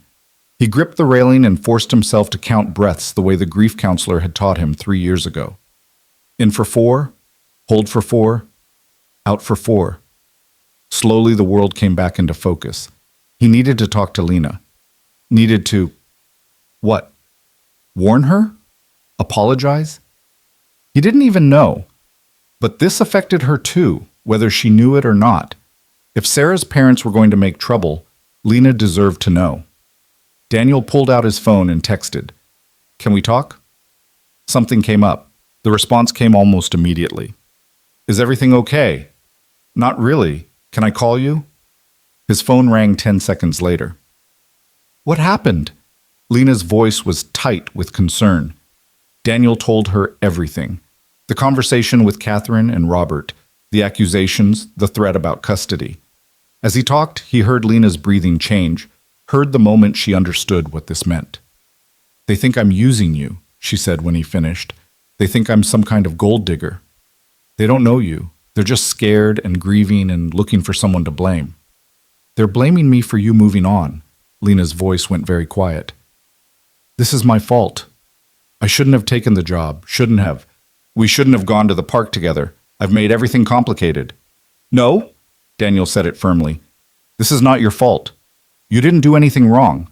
I'm the one who offered you the job, who suggested the park. You were just living your life. A life that's now threatening your custody of your daughter." He heard something rustling on her end, movement. "I should quit, distance myself. If I'm not around, they can't use me against you." "Lena, don't. What else am I supposed to do, Daniel? Let you lose Avery because you were kind to me? I can't. I won't be responsible for that. You're not responsible. They are. They're the ones making threats." But even as he said it, Daniel felt the trap closing. Because Lena was right. The easiest solution, the one that would make all this go away, was for her to leave. To take the job and the friendship and whatever else was developing between them and just disappear. The thought of it made something in his chest crack. "I need to think," Lena said. "I need to... I'm going to go. I'm sorry, Daniel. I'm so sorry." "Wait." But she'd already hung up. Daniel tried calling back 3 times. Every call went to voicemail. He texted, "Please don't do anything rash, let's talk about this," but got no response. He barely slept that night, his mind running through scenarios. Lawyers and custody battles, and Avery being torn between families. Lena disappearing from their lives, taking Leo with her, leaving a gap that Daniel hadn't even known existed 2 weeks ago. Monday morning, Lena didn't show up at 8:30. By 9, Daniel was pacing. By 9:30, he was calling her phone again. Still voicemail. At 10, he broke down and drove to her apartment. The building looked even more depressing in daylight, all its flaws visible without the forgiving cover of darkness. Daniel took the stairs 2 at a time, his heart hammering. He knocked on 317. No answer. Knocked again. Harder. "Lena? It's Daniel. Please, if you're in there, just talk to me." The door to 319 opened and an elderly woman poked her head out. "You looking for the girl with the baby?" "Yes. Have you seen her?" "Saw her leave real early this morning. Had suitcases. Looked like she was crying." The woman studied Daniel with sharp eyes. "You the boyfriend?" We're friends. Did she say where she was going?" "Didn't say nothing to me. Just loaded up that beat-up car of hers and drove off." The woman's expression softened slightly. "She in some kind of trouble?" "I don't know," Daniel said honestly. "I'm trying to find out." He tried Lena's phone again from the parking lot.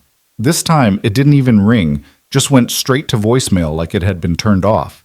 Panic was setting in now, real and cold.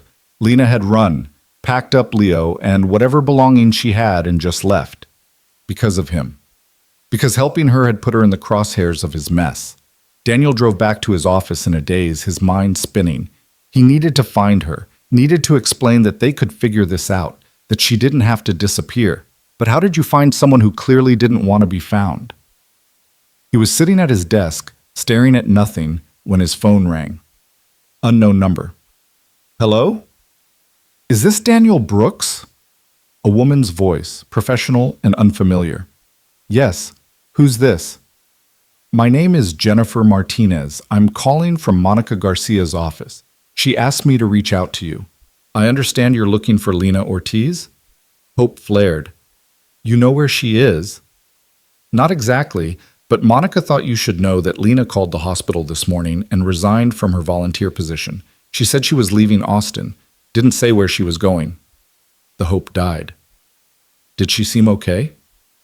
Honestly, she sounded pretty upset. Monica's worried about her. A pause. Monica also wanted me to tell you that she talked to Tom, and Tom is going to talk to his parents. She's trying to smooth things over.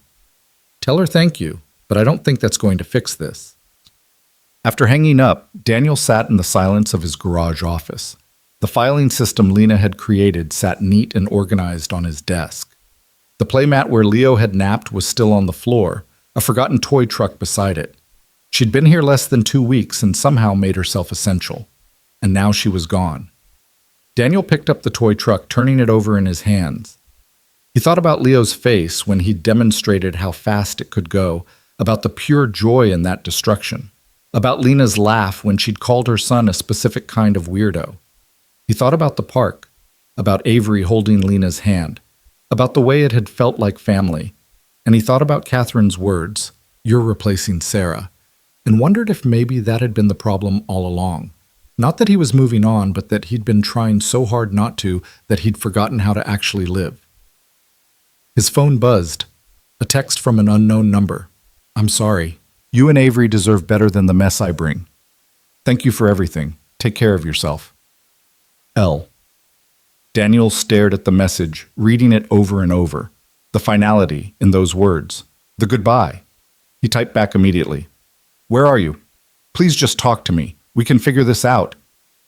The message showed as delivered but not read. Minutes passed. Then an hour. Nothing. She was really gone. Daniel closed his office early and went to pick up Avery from school. She climbed into the truck chattering about art class, about the painting she'd made of a purple dragon, about how her friend Emma had shared cookies at lunch. Is Lena coming over today? She asked as they drove home. I wanted to show her my dragon. Daniel's hands tightened on the steering wheel. Not today, sweetie. Tomorrow? I don't know. Something in his voice made Avery go quiet. She studied him with those two observant eyes. Did something happen? Is Lena okay? She had to go away for a while. Why? How did you explain this to a 7-year-old? How did you say that sometimes good people got hurt because of circumstances beyond anyone's control, that kindness could have consequences, that the world was complicated and unfair? Sometimes grown-ups have things they need to figure out, Daniel said carefully. Lena has some stuff going on and she needed some space. Is it because of us? Because we met her at the park? The question was too perceptive, too close to the truth. Why would you think that? Grandma Catherine called yesterday when you were outside. She talked to me. Avery was staring at her hands now, picking at a loose thread on her backpack. She asked if I liked Lena, if I thought Lena was trying to be my new mom. Daniel's vision went red around the edges. What did you tell her? I said Lena was nice and Leo was fun to play with. I said she wasn't trying to be my mom. She was just your friend. Avery's voice got smaller. Did I say something wrong? No, baby. You said exactly the right thing. Daniel pulled into their driveway and turned to face his daughter. Grandma Catherine is sad because she misses your mom. Sometimes when people are sad, they say things that don't come out right. Are you sad too? Yeah, I am. Avery unbuckled her seatbelt and climbed into the front seat, wrapping her small arms around Daniel's neck. It's okay to be sad. Mrs. Chen says sadness is just love with nowhere to go. Daniel held his daughter and tried not to fall apart completely. Mrs. Chen sounds pretty smart. That night, after Avery was asleep, Daniel sat on his back porch and thought about what came next. He could fight his in-laws if they really tried for custody, could probably win given that he was Avery's father and had been her primary caregiver for 3 years. But the fight itself would damage things, would hurt everyone involved. Or he could try to smooth things over, reassure Catherine and Robert that nothing was changing, that he wasn't replacing Sarah. Could promise to keep his distance from Lena, to focus solely on Avery and work. Could go back to surviving instead of living. The thought made him sick. Daniel pulled out his phone and opened his messages with Lena. The last one still showed as delivered but unread. He typed anyway. I don't know if you're reading these, but I need you to know something. Meeting you wasn't a mistake. Helping you wasn't a mistake. The past 2 weeks haven't been a mistake. You didn't make my life complicated. You made it better. You made it feel like there was more to existence than just getting through the day. He paused, then kept typing. My in-laws are wrong about you. They're scared and hurting, and they lashed out. But that doesn't make what they said true. You're not using me. You're not a burden.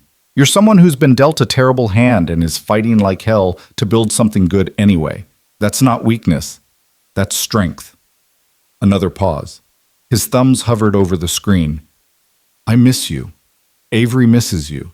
And I know you're trying to protect us by leaving, but running doesn't solve anything. It just means we're all alone in our separate corners instead of figuring this out together. He hit send before he could overthink it. The message showed as delivered. Minutes passed, then hours. Daniel fell asleep on the couch, waiting for a response that never came. Tuesday morning brought a text from Monica. Tom talked to his parents. They're willing to back off the custody thing if you promise to be more careful about who you introduce to Avery. I told them they were being ridiculous, but it's the best I could do. Daniel stared at the message. Be more careful. Code for stay away from Lena. His phone rang. Robert Mitchell. Daniel. The older man's voice was stiff. Catherine and I have been talking. We may have overreacted Sunday night. May have? We're worried about Avery. You understand that. I do, but threatening to take her wasn't the answer. No, it wasn't. Robert sighed, and suddenly he sounded every one of his 68 years. We miss Sarah, every day, and watching you move forward feels like losing her all over again. I'm not trying to erase her. I know that. Intellectually, I know that, but the heart doesn't always listen to the head.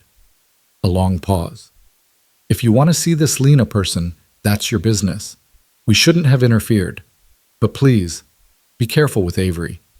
She's already lost one parent. She can't handle losing another. I would never hurt Avery. I know. I'm sorry we suggested otherwise. Robert cleared his throat. Catherine wants to talk to you. Can we come by this weekend? Yeah, that's fine. After they hung up, Daniel sat with the phone in his hand. His in-laws were backing down. The crisis was over. He could breathe again. Except Lena was still gone. And without her, the victory felt hollow. Daniel spent the next 3 days trying to work, trying to focus on Avery, trying to pretend that everything was fine. But the garage office felt empty without Lena's presence. The filing system she'd created mocked him every time he looked at it. The invoices piled up because he couldn't bring himself to touch the organizational structure she'd built. Friday evening, he was sitting in his truck outside Avery's school, waiting for her drama club to finish, when his phone rang. Unknown number. He almost didn't answer, but something made him pick up. Daniel, it's Lena. His heart stopped. Where are you? Are you okay? Is Leo? We're fine. We're in Corpus Christi with my mom. Her voice sounded small and far away. I'm sorry I ran. I panicked. The idea of you losing Avery because of me, that's not going to happen. My in-laws backed off. It's fine. Is it? Lena was quiet for a moment. Because from what Monica told me, they're only backing off if you stay away from me. Daniel closed his eyes. Of course Monica had tracked Lena down. Of course she'd told her everything. They said to be careful who I introduced to Avery. They didn't specifically say stay away from you. Daniel. Okay, yes, That's what they meant, but I don't care what they meant. They don't get to dictate my life. They're Sarah's parents. They're Avery's grandparents. You can't just ignore them. I'm not ignoring them, but I'm also not letting them control who I spend time with. He gripped the phone tighter. Come back, please. We'll figure this out together. I can't. Why not? Because I don't belong in your world, Daniel. I'm a broke single mother working on a teaching degree I might never finish. You're an established contractor with a daughter and in-laws and a whole life that was fine before I showed up and made it complicated. My life wasn't fine. It was empty. The words came out harsh, desperate. I was going through the motions, work and parenting, and trying not to drown. You didn't complicate things. You made me remember what it felt like to actually want to wake up in the morning. Lena made a sound that might have been a sob. You barely know me. I know enough. I know you're kind and strong and you love your son more than anything. I know you make me laugh and you're brilliant at organizing chaos and Avery lights up when you're around. I know that the past 2 weeks have been the best I've felt since Sarah died. And that scares me, but it also feels right. He took a breath. I know that I'm falling for you, and I think you might be falling for me too, and we could keep running from that, or we could face it together. The silence on the other end stretched so long Daniel thought she'd hung up. I'm scared, Lena finally whispered. Me too. What if it doesn't work? What if we try this and it falls apart and everyone gets hurt? What if it does work? What if we build something good? Daniel watched parents starting to arrive for pickup, saw the first kids trickling out of the building. I can't promise everything will be perfect, but I can promise I'll show up. I can promise honest and steady and doing my best. That's all I've got. Another long silence. Then, I need time to think, to figure out if I'm brave enough for this. How much time? I don't know, a week, 2? I need to make sure I'm doing this for the right reasons, not just because I'm desperate and you're kind and I'm so tired of being alone. It wasn't the answer Daniel wanted, but it was honest, and he could respect honest. Okay, take your time. But Lena, I'm not going anywhere. Whenever you're ready, I'm here. Thank you, she breathed, for everything. For seeing me when I felt invisible. For helping when you didn't have to. For making me believe I might deserve good things. You do deserve good things, Daniel said fiercely. Never doubt that. They said goodbye, and Daniel sat in his truck feeling like he'd just run a marathon. She hadn't said yes, but she hadn't said no either. She'd asked for time, and that was something he could give. Avery emerged from the building then, waving when she spotted the truck. She climbed in, chattering about the play they were rehearsing, about her role as a singing flower, about how she needed a purple costume because flowers could definitely be purple if they wanted to be.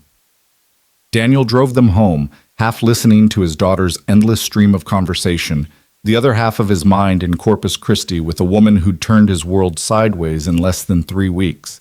He didn't know what came next, but for the first time in 3 years, he was willing to find out.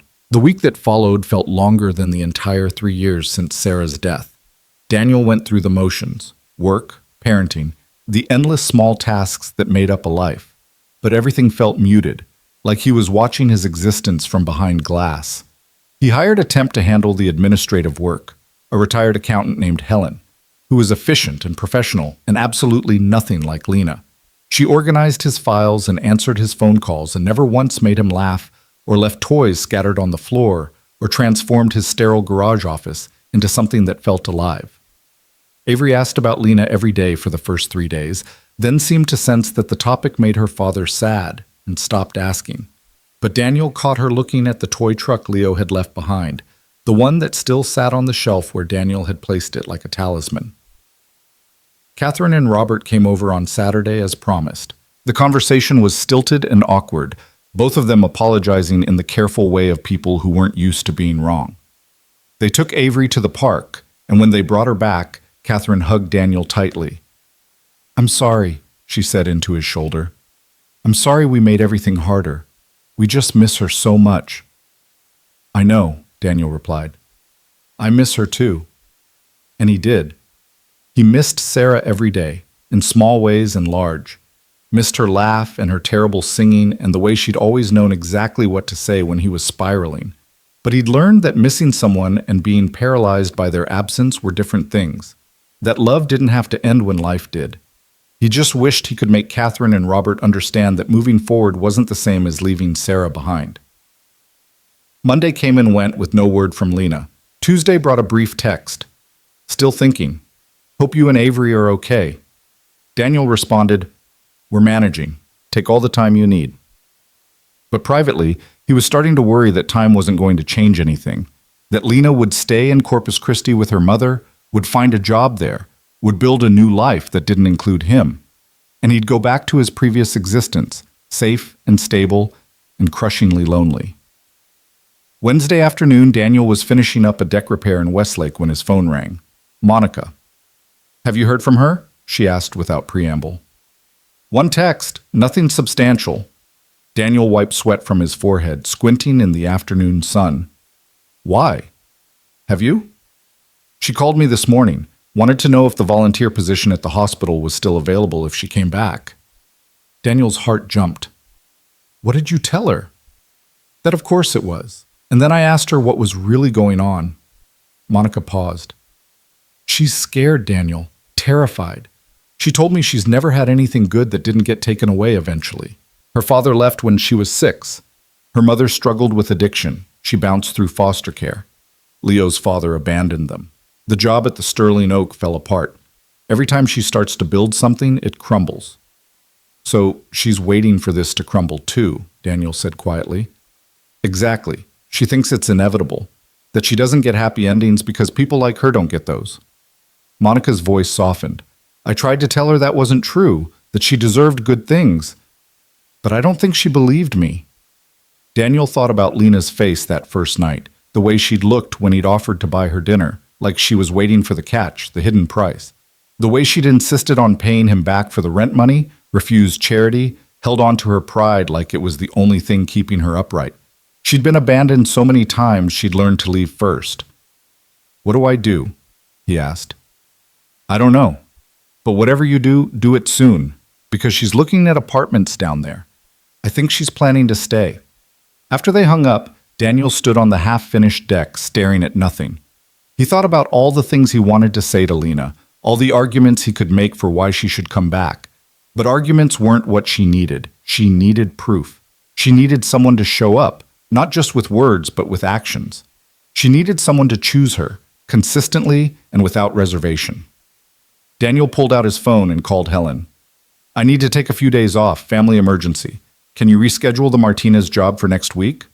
Of course, Helen said without question. Everything all right? It will be, Daniel said, hoping it was true. His next call was to Monica. Can you watch Avery for a couple days? I need to go to Corpus Christi. About time, Monica said, and he could hear her smiling. Bring her over whenever you're ready. But Daniel picked up Avery from school early, claiming a dentist appointment she didn't have. In the truck, he turned to face his daughter.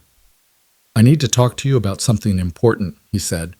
Avery's eyes went wide. Am I in trouble? No, baby. Nothing like that. Daniel took a breath. You know how Lena went away to think about some things? Yeah. Well, I'm thinking about going to see her, to talk to her, to tell her that we want her to come back. He watched his daughter's face carefully. But I need to know how you feel about that, about Lena, about the possibility of her being in our lives more. Avery was quiet for a long moment, her small face serious. Do you love her? The question was so direct it took Daniel's breath away. I think I might. Is that okay? Does she love you? I don't know. Maybe. That's part of what I need to find out. Avery played with the zipper on her backpack, thinking. I miss Mommy, she said finally. Every day. And sometimes I'm scared I'm going to forget what she looked like, or what her voice sounded like, even though we have pictures and videos. Me too, Daniel admitted. But Lena's nice, and Leo's fun, and you smile more when they're around. Avery looked up at him with those impossibly wise eyes. Mrs. Chen says our hearts can hold lots of love at the same time. We don't have to throw away love for Mommy to make room for love for someone else. Daniel's throat tightened. Mrs. Chen is a very smart lady. So if you love Lena, that's okay. It doesn't mean you don't love Mommy anymore. Avery reached over and took his hand. And if Lena comes back, I'd be happy. Because you'd be happy. And maybe Leo could teach me more Spanish words. He knows truck in Spanish. Daniel pulled his daughter into a hug, pressing his face into her hair. When did you get so wise? I've always been wise, Avery said matter-of-factly. You're just slow at noticing. They drove to Monica's house, where Avery packed a bag for a few days with the kind of dramatic flair only a 7-year-old could muster. Monica pulled Daniel aside while Avery was choosing which stuffed animals were essential for her stay. You're doing the right thing, she said. Am I? Or am I just being selfish, pushing for something she's clearly not ready for? You're showing up. That's what people who've been abandoned need to see. That someone will actually show up. Monica squeezed his arm. Now go, and don't come back without her. Daniel drove to Corpus Christi that night, the 4-hour journey passing in a blur of highway lights and late-night radio. He'd texted Lena, I'm coming to see you. Tomorrow. Please don't run. But hadn't waited for a response before leaving. He got to the coastal city around midnight and checked into a cheap motel near the bay. Sleep didn't come easy, his mind running through every possible version of the conversation ahead. What if she told him to leave? What if she'd already made up her mind to stay? What if he was too late? Morning came gray and overcast, typical for November on the Gulf Coast. Daniel showered, changed into clean clothes, and sat in his truck in the motel parking lot staring at his phone. He'd asked Monica for Lena's mother's address, claimed he needed to send Lena her final paycheck. It felt dishonest, but sometimes you had to bend the truth to get where you needed to be. The address led him to a small house in a working-class neighborhood, the kind of place where people kept their yards neat despite having limited resources. A compact car sat in the driveway, Lena's. He recognized it from the office. Daniel sat in his truck for a full 5 minutes, gathering courage. Then he got out and knocked on the door. An older woman answered, probably in her early 50s, but looking older, with dark hair streaked with gray and eyes the same shape as Lena's. She studied him with open suspicion. Can I help you? Mrs. Ortiz, I'm Daniel Brooks. I'm here to see Lena. Recognition flashed across her face. You're the one she's been crying about. I hope not, Daniel said. But yeah, probably. Mrs. Ortiz looked him up and down, assessing. She told me what you did, helping her after she got fired, giving her money, giving her a job. Her voice hardened. She also told me about your in-laws threatening to take your kid. That why you're here? To tell her to stay away? No, ma'am. I'm here to ask her to come back. Why would she do that? So she can be the reason you lose your daughter? That's not going to happen. My in-laws backed off. Daniel met her eyes steadily.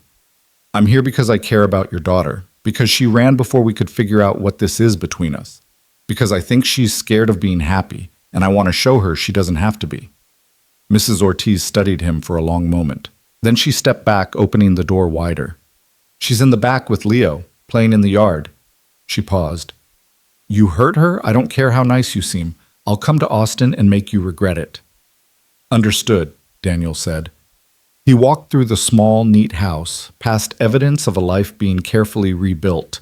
AA medallions on a shelf, inspirational quotes on the fridge, photos of Leo at various ages. Through the back window, he could see Lena sitting on the grass with her son, helping him stack blocks that he immediately knocked down with gleeful destruction. Daniel stepped out onto the small patio. Lena looked up, and her face went through a series of expressions: shock, confusion, hope, fear, before settling on something guarded. What are you doing here? She asked, not standing. You said you needed time to think. I'm giving you something to think about. Daniel moved closer, stopping a few feet away. Can we talk? Lena glanced at Leo, who was now examining Daniel with the intense focus of an 18-month-old trying to place a familiar face. Leo, sweetie, can you play with your blocks while Mommy talks to Daniel? The toddler seemed to consider this, then went back to his blocks. Lena stood, brushing grass from her jeans, and gestured toward the far corner of the yard where a weathered picnic table sat under a live oak. They sat across from each other, the table between them like a barrier. You drove 4 hours, Lena said. I would have driven 40 if that's what it took. Daniel, let me say this. Please. He leaned forward. You ran because you're scared. Because every time you've built something good, it's been taken away. Because you think this is going to fall apart like everything else. And I get that. I understand being terrified of losing something you care about. Lena's hands were clasped tightly on the table, knuckles white. But here's the thing, Daniel continued. You left, and it didn't make anything better. I'm still here, still feeling the same way. Avery still asks about you. Your absence didn't solve the problem. It just meant we were all miserable in different cities. Your in-laws are dealing with their own grief in unhealthy ways, but that's not your responsibility to fix. That's mine. He reached across the table, not quite touching her hands, but close. They backed off the custody threat. Catherine apologized. Are things perfect? No. Will there be awkward dinners and complicated conversations? Absolutely. But that's life. That's what happens when you care about people. It gets messy and complicated and sometimes painful. I don't know how to do complicated, Lena whispered. I only know how to survive, how to keep my head down and make it through one day at a time. I don't know how to build something real with someone. Then we'll figure it out together, both of us. Because I don't have all the answers either. Daniel's voice was rough with emotion. I lost my wife 3 years ago. I've been so focused on not drowning that I forgot how to swim. You reminded me. You made me want to do more than just survive. Lena's eyes were bright with tears. What if I'm not enough? What if you realize I'm just a mess and you've made a mistake? What if you are enough? What if this works and we build something good? He echoed his words from their phone call, but this time he was here, in person, where she could see his face and know he meant every word. I'm not asking for perfect. I'm asking for honest. For you to show up and be yourself and let me show up too. I'm scared, she breathed. Me too. Terrified, actually. Daniel managed a small smile, but I'm more scared of spending the rest of my life wondering what if. What if I'd fought harder? What if I'd shown up and told you the truth? What if I'd been brave enough to try? Lena was crying now, tears streaming down her face. I don't know how to do this, how to let someone in, how to trust that you won't leave. Start small, come back to Austin, take your job back. Let's just spend time together, no pressure, no expectations. Let's see what happens when we stop running from this. He finally let his hand cover hers. I'm not going to leave, Lena. I'm not Leo's father or your foster families or anyone else who walked away. I'm here. I drove 4 hours to tell you that, and I'll keep showing up every day until you believe it. She turned her hand over, lacing her fingers through his. What about Avery? What did she say? She said her heart has room for lots of love. That loving you doesn't mean we love her mom any less. Daniel's voice cracked. She said she'd be happy if you came back. Because I'd be happy. Lena made a sound between a laugh and a sob. She's a really special kid. She is. And she misses Leo. Apparently he was teaching her Spanish. He knows 3 words in Spanish. Truck, more, and mama. Well, she was very impressed. Daniel squeezed her hand. Come back, please. Not because you owe me anything, not because you need the job, but because you want to, because this thing between us deserves a chance. Lena looked across the yard to where Leo was still playing, then back at Daniel. I have a semester left of school. I registered for spring classes down here. Transfer to Austin Community College. They have an excellent early childhood education program. My mom, she's doing well, but she's still fragile. I worry about leaving her alone. Corpus is 4 hours away. We'll visit, or she can come stay with us sometimes. Whatever works. He paused. I'm not asking you to abandon your life here. I'm asking you to build a new one with me in Austin. Your mom, your school, Leo's needs. We'll figure out all of it, together. You make it sound so simple. It's not simple. It's probably going to be the hardest thing either of us has ever done, but I think it's worth it. Daniel brought her hand to his lips, kissed her knuckles gently. You're worth it. Lena closed her eyes, more tears escaping. When she opened them again, something had shifted in her expression. The fear was still there, but so was something else. Hope, maybe. Or courage. Okay, she whispered. Okay? Okay, I'll come back. I'll try. She gripped his hand tighter. But you have to promise me something. Anything.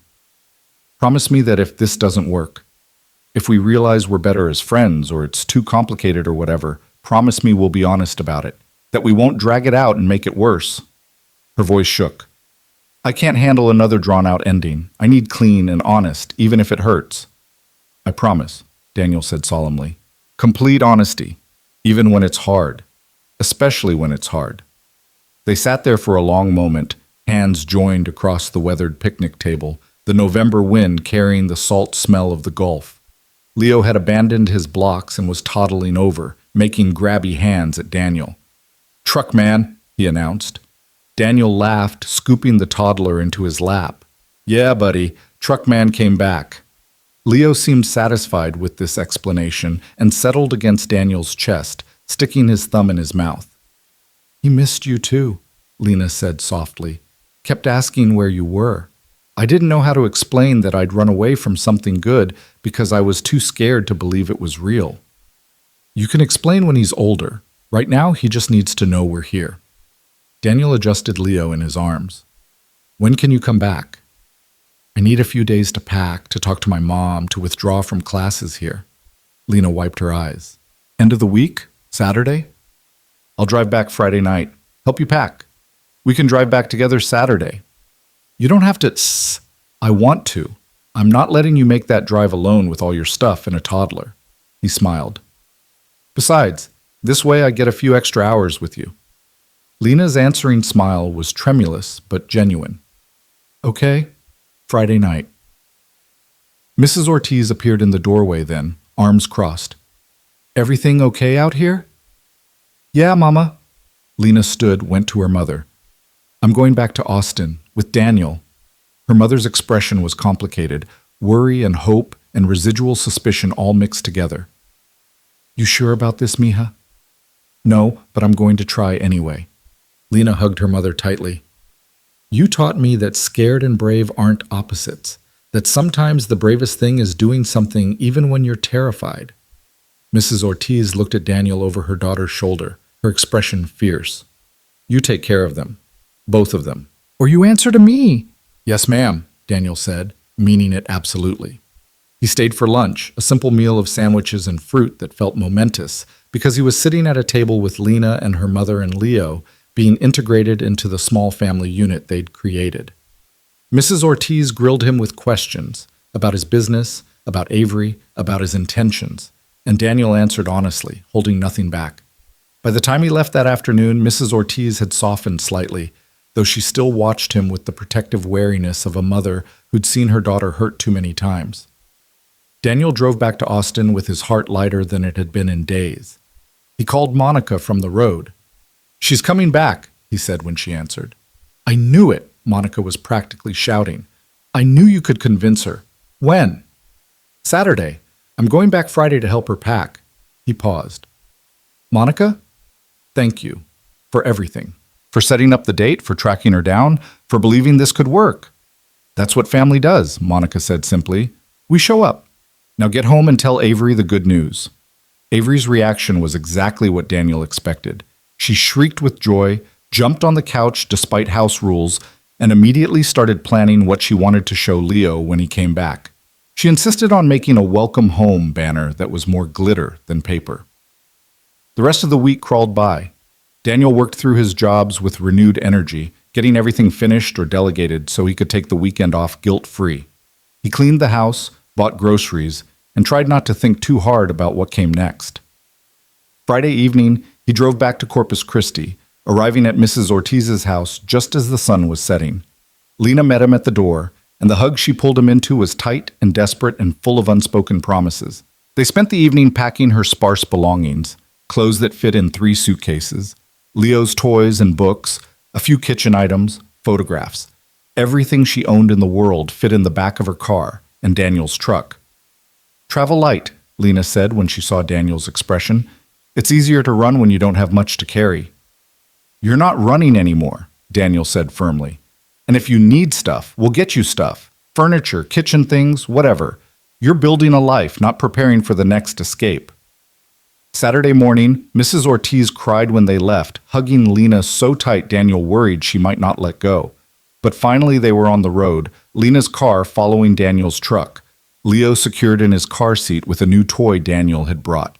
The drive back felt different from all the other times Daniel had made this journey. This time, he was bringing something precious with him. This time, he was moving towards something instead of away from it. They arrived in Austin mid-afternoon. Daniel had arranged for Lena to rent the garage apartment behind Monica's house, small but infinitely better than the studio in Riverside, and Monica had offered it at a rate Lena could actually afford with her job at Daniel's office. "It's not charity," Monica said when she showed Lena the space. "It's been empty for months, and I hate having it sit unused. You'd actually be doing me a favor." Lena looked at Daniel, and he could see her making the calculation, trying to figure out if this was pity or genuine. He nodded slightly. "Trust," his expression said. "Try to trust." "Okay," Lena said. "Thank you. This is perfect." They spent the rest of the afternoon moving her in, Monica and Tom helping haul boxes while Avery entertained Leo. It felt right, this gathering of people who'd decided to show up and help, this makeshift family they were building from grief and hope and sheer stubborn determination. That night, after everything was unpacked and Avery was asleep and Leo was tucked into his new room, Daniel and Lena sat on the small patio behind her apartment. The Austin skyline glowed in the distance. "I can't believe I'm really here," Lena said quietly, "that I actually came back." "I can," Daniel replied. "You're braver than you think. Or stupider." But she was smiling. "Maybe both." He took her hand. "So, what now?" "Now we take it slow. We figure out what this is. We don't rush." She looked at him. "And we're honest. About everything." "Complete honesty," Daniel agreed. "Starting with this. I'm falling in love with you. I don't know if it's too soon to say that or if it makes things weird, but I promised honesty." Lena's breath caught. "That's terrifying to hear." "I know. I think I might be falling in love with you too. But I don't trust it yet. I keep waiting for it to disappear." "It won't disappear. I won't disappear." He brought her hand to his lips again. "I'm here. For as long as you'll have me." They sat in the darkness, hands joined, not kissing or making promises they couldn't keep. Just being together. Just trying to believe that maybe, possibly, this could work. The months that followed weren't easy. There were awkward dinners with Catherine and Robert, who struggled to accept Lena but tried for Avery's sake. There were moments when Lena's old fears surfaced and she'd pull back, convinced it was all about to fall apart. There were late nights when Leo was sick and Lena was exhausted and Daniel was overwhelmed with work, and they'd snap at each other and have to learn how to fight fair and forgive. But there were good moments too. Avery and Leo's friendship blooming into something that looked like siblings. Lena finishing her degree in early childhood education, walking across the stage with Daniel and both kids cheering. Her first job as a teaching assistant at a preschool, coming home excited about curriculum and child development. Daniel's business growing because Lena's organizational skills freed him to take on bigger projects. Date nights at diners and parks, and eventually nicer restaurants, though they both agreed they preferred the places where crying children were welcomed. Family dinners with Monica and Tom, with Catherine and Robert slowly thawing. Leo's second birthday party in Monica's backyard, 20 kids running wild while the adults tried to maintain order. Small moments that added up to a life. Lena asked for time before they made it official, before they combined households completely.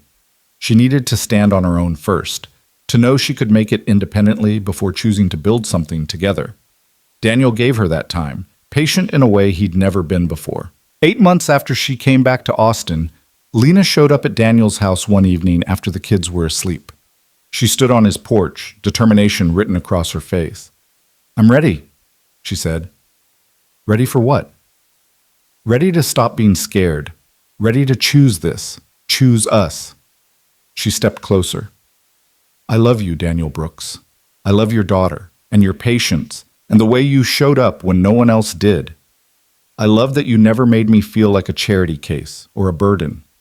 I love that you waited." Daniel pulled her into his arms, breathing in the scent of her shampoo, feeling the rightness of her against him. I love you too. Have loved you since you apologized for bringing your baby to that restaurant and looked at me like you were bracing for the world to end. It kind of did end, Lena said against his chest. The old world, the one where I was alone and scared, and you helped me build a new one. They kissed on his porch, soft and sweet and full of promise. 2 months later, they moved in together, Lena and Leo into Daniel's house in Hyde Park. Avery gave up her playroom to become Leo's bedroom, declaring she was too old for a playroom anyway, and now she could have a real desk for homework. The house that had been too quiet for 3 years filled with the sounds of children playing, of Lena singing while she cooked, of family movie nights and homework battles, and the beautiful chaos of 4 people learning to be a family. A year after that first disastrous blind date at the Sterling Oak Steakhouse, Daniel married Lena in his backyard. It was a small ceremony, just Monica and Tom, Catherine and Robert, Lena's mother, a few close friends. Avery was the flower girl, taking her role incredibly seriously. Leo was the ring bearer, though he mostly tried to eat the rings until Lena gently redirected him. It wasn't fancy. There was no crystal or candlelight or polite judgment, just people who loved them, celebrating something that had been built from broken pieces and desperate hope, and the courage to keep showing up. When Daniel said his vows, he looked at Lena and saw her, really saw her. Not the struggling single mother from that first night, not the woman who'd run because she was too scared to stay.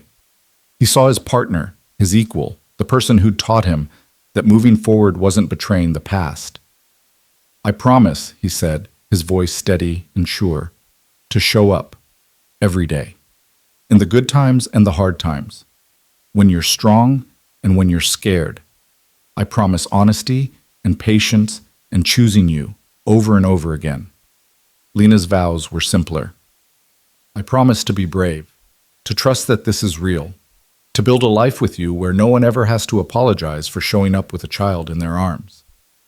They kissed while Avery and Leo cheered and the small gathering applauded. Catherine was crying, but this time they were happy tears. Mrs. Ortiz was crying too, hugging Monica like they were old friends instead of women who'd met only months before. It was messy and imperfect and absolutely right. That night, after the guests had gone home and the kids were asleep, Avery in her room with its purple walls, Leo in his with his collection of trucks, Daniel and Lena sat on their back porch. The same porch where Daniel had spent so many nights alone, trying to figure out how to survive.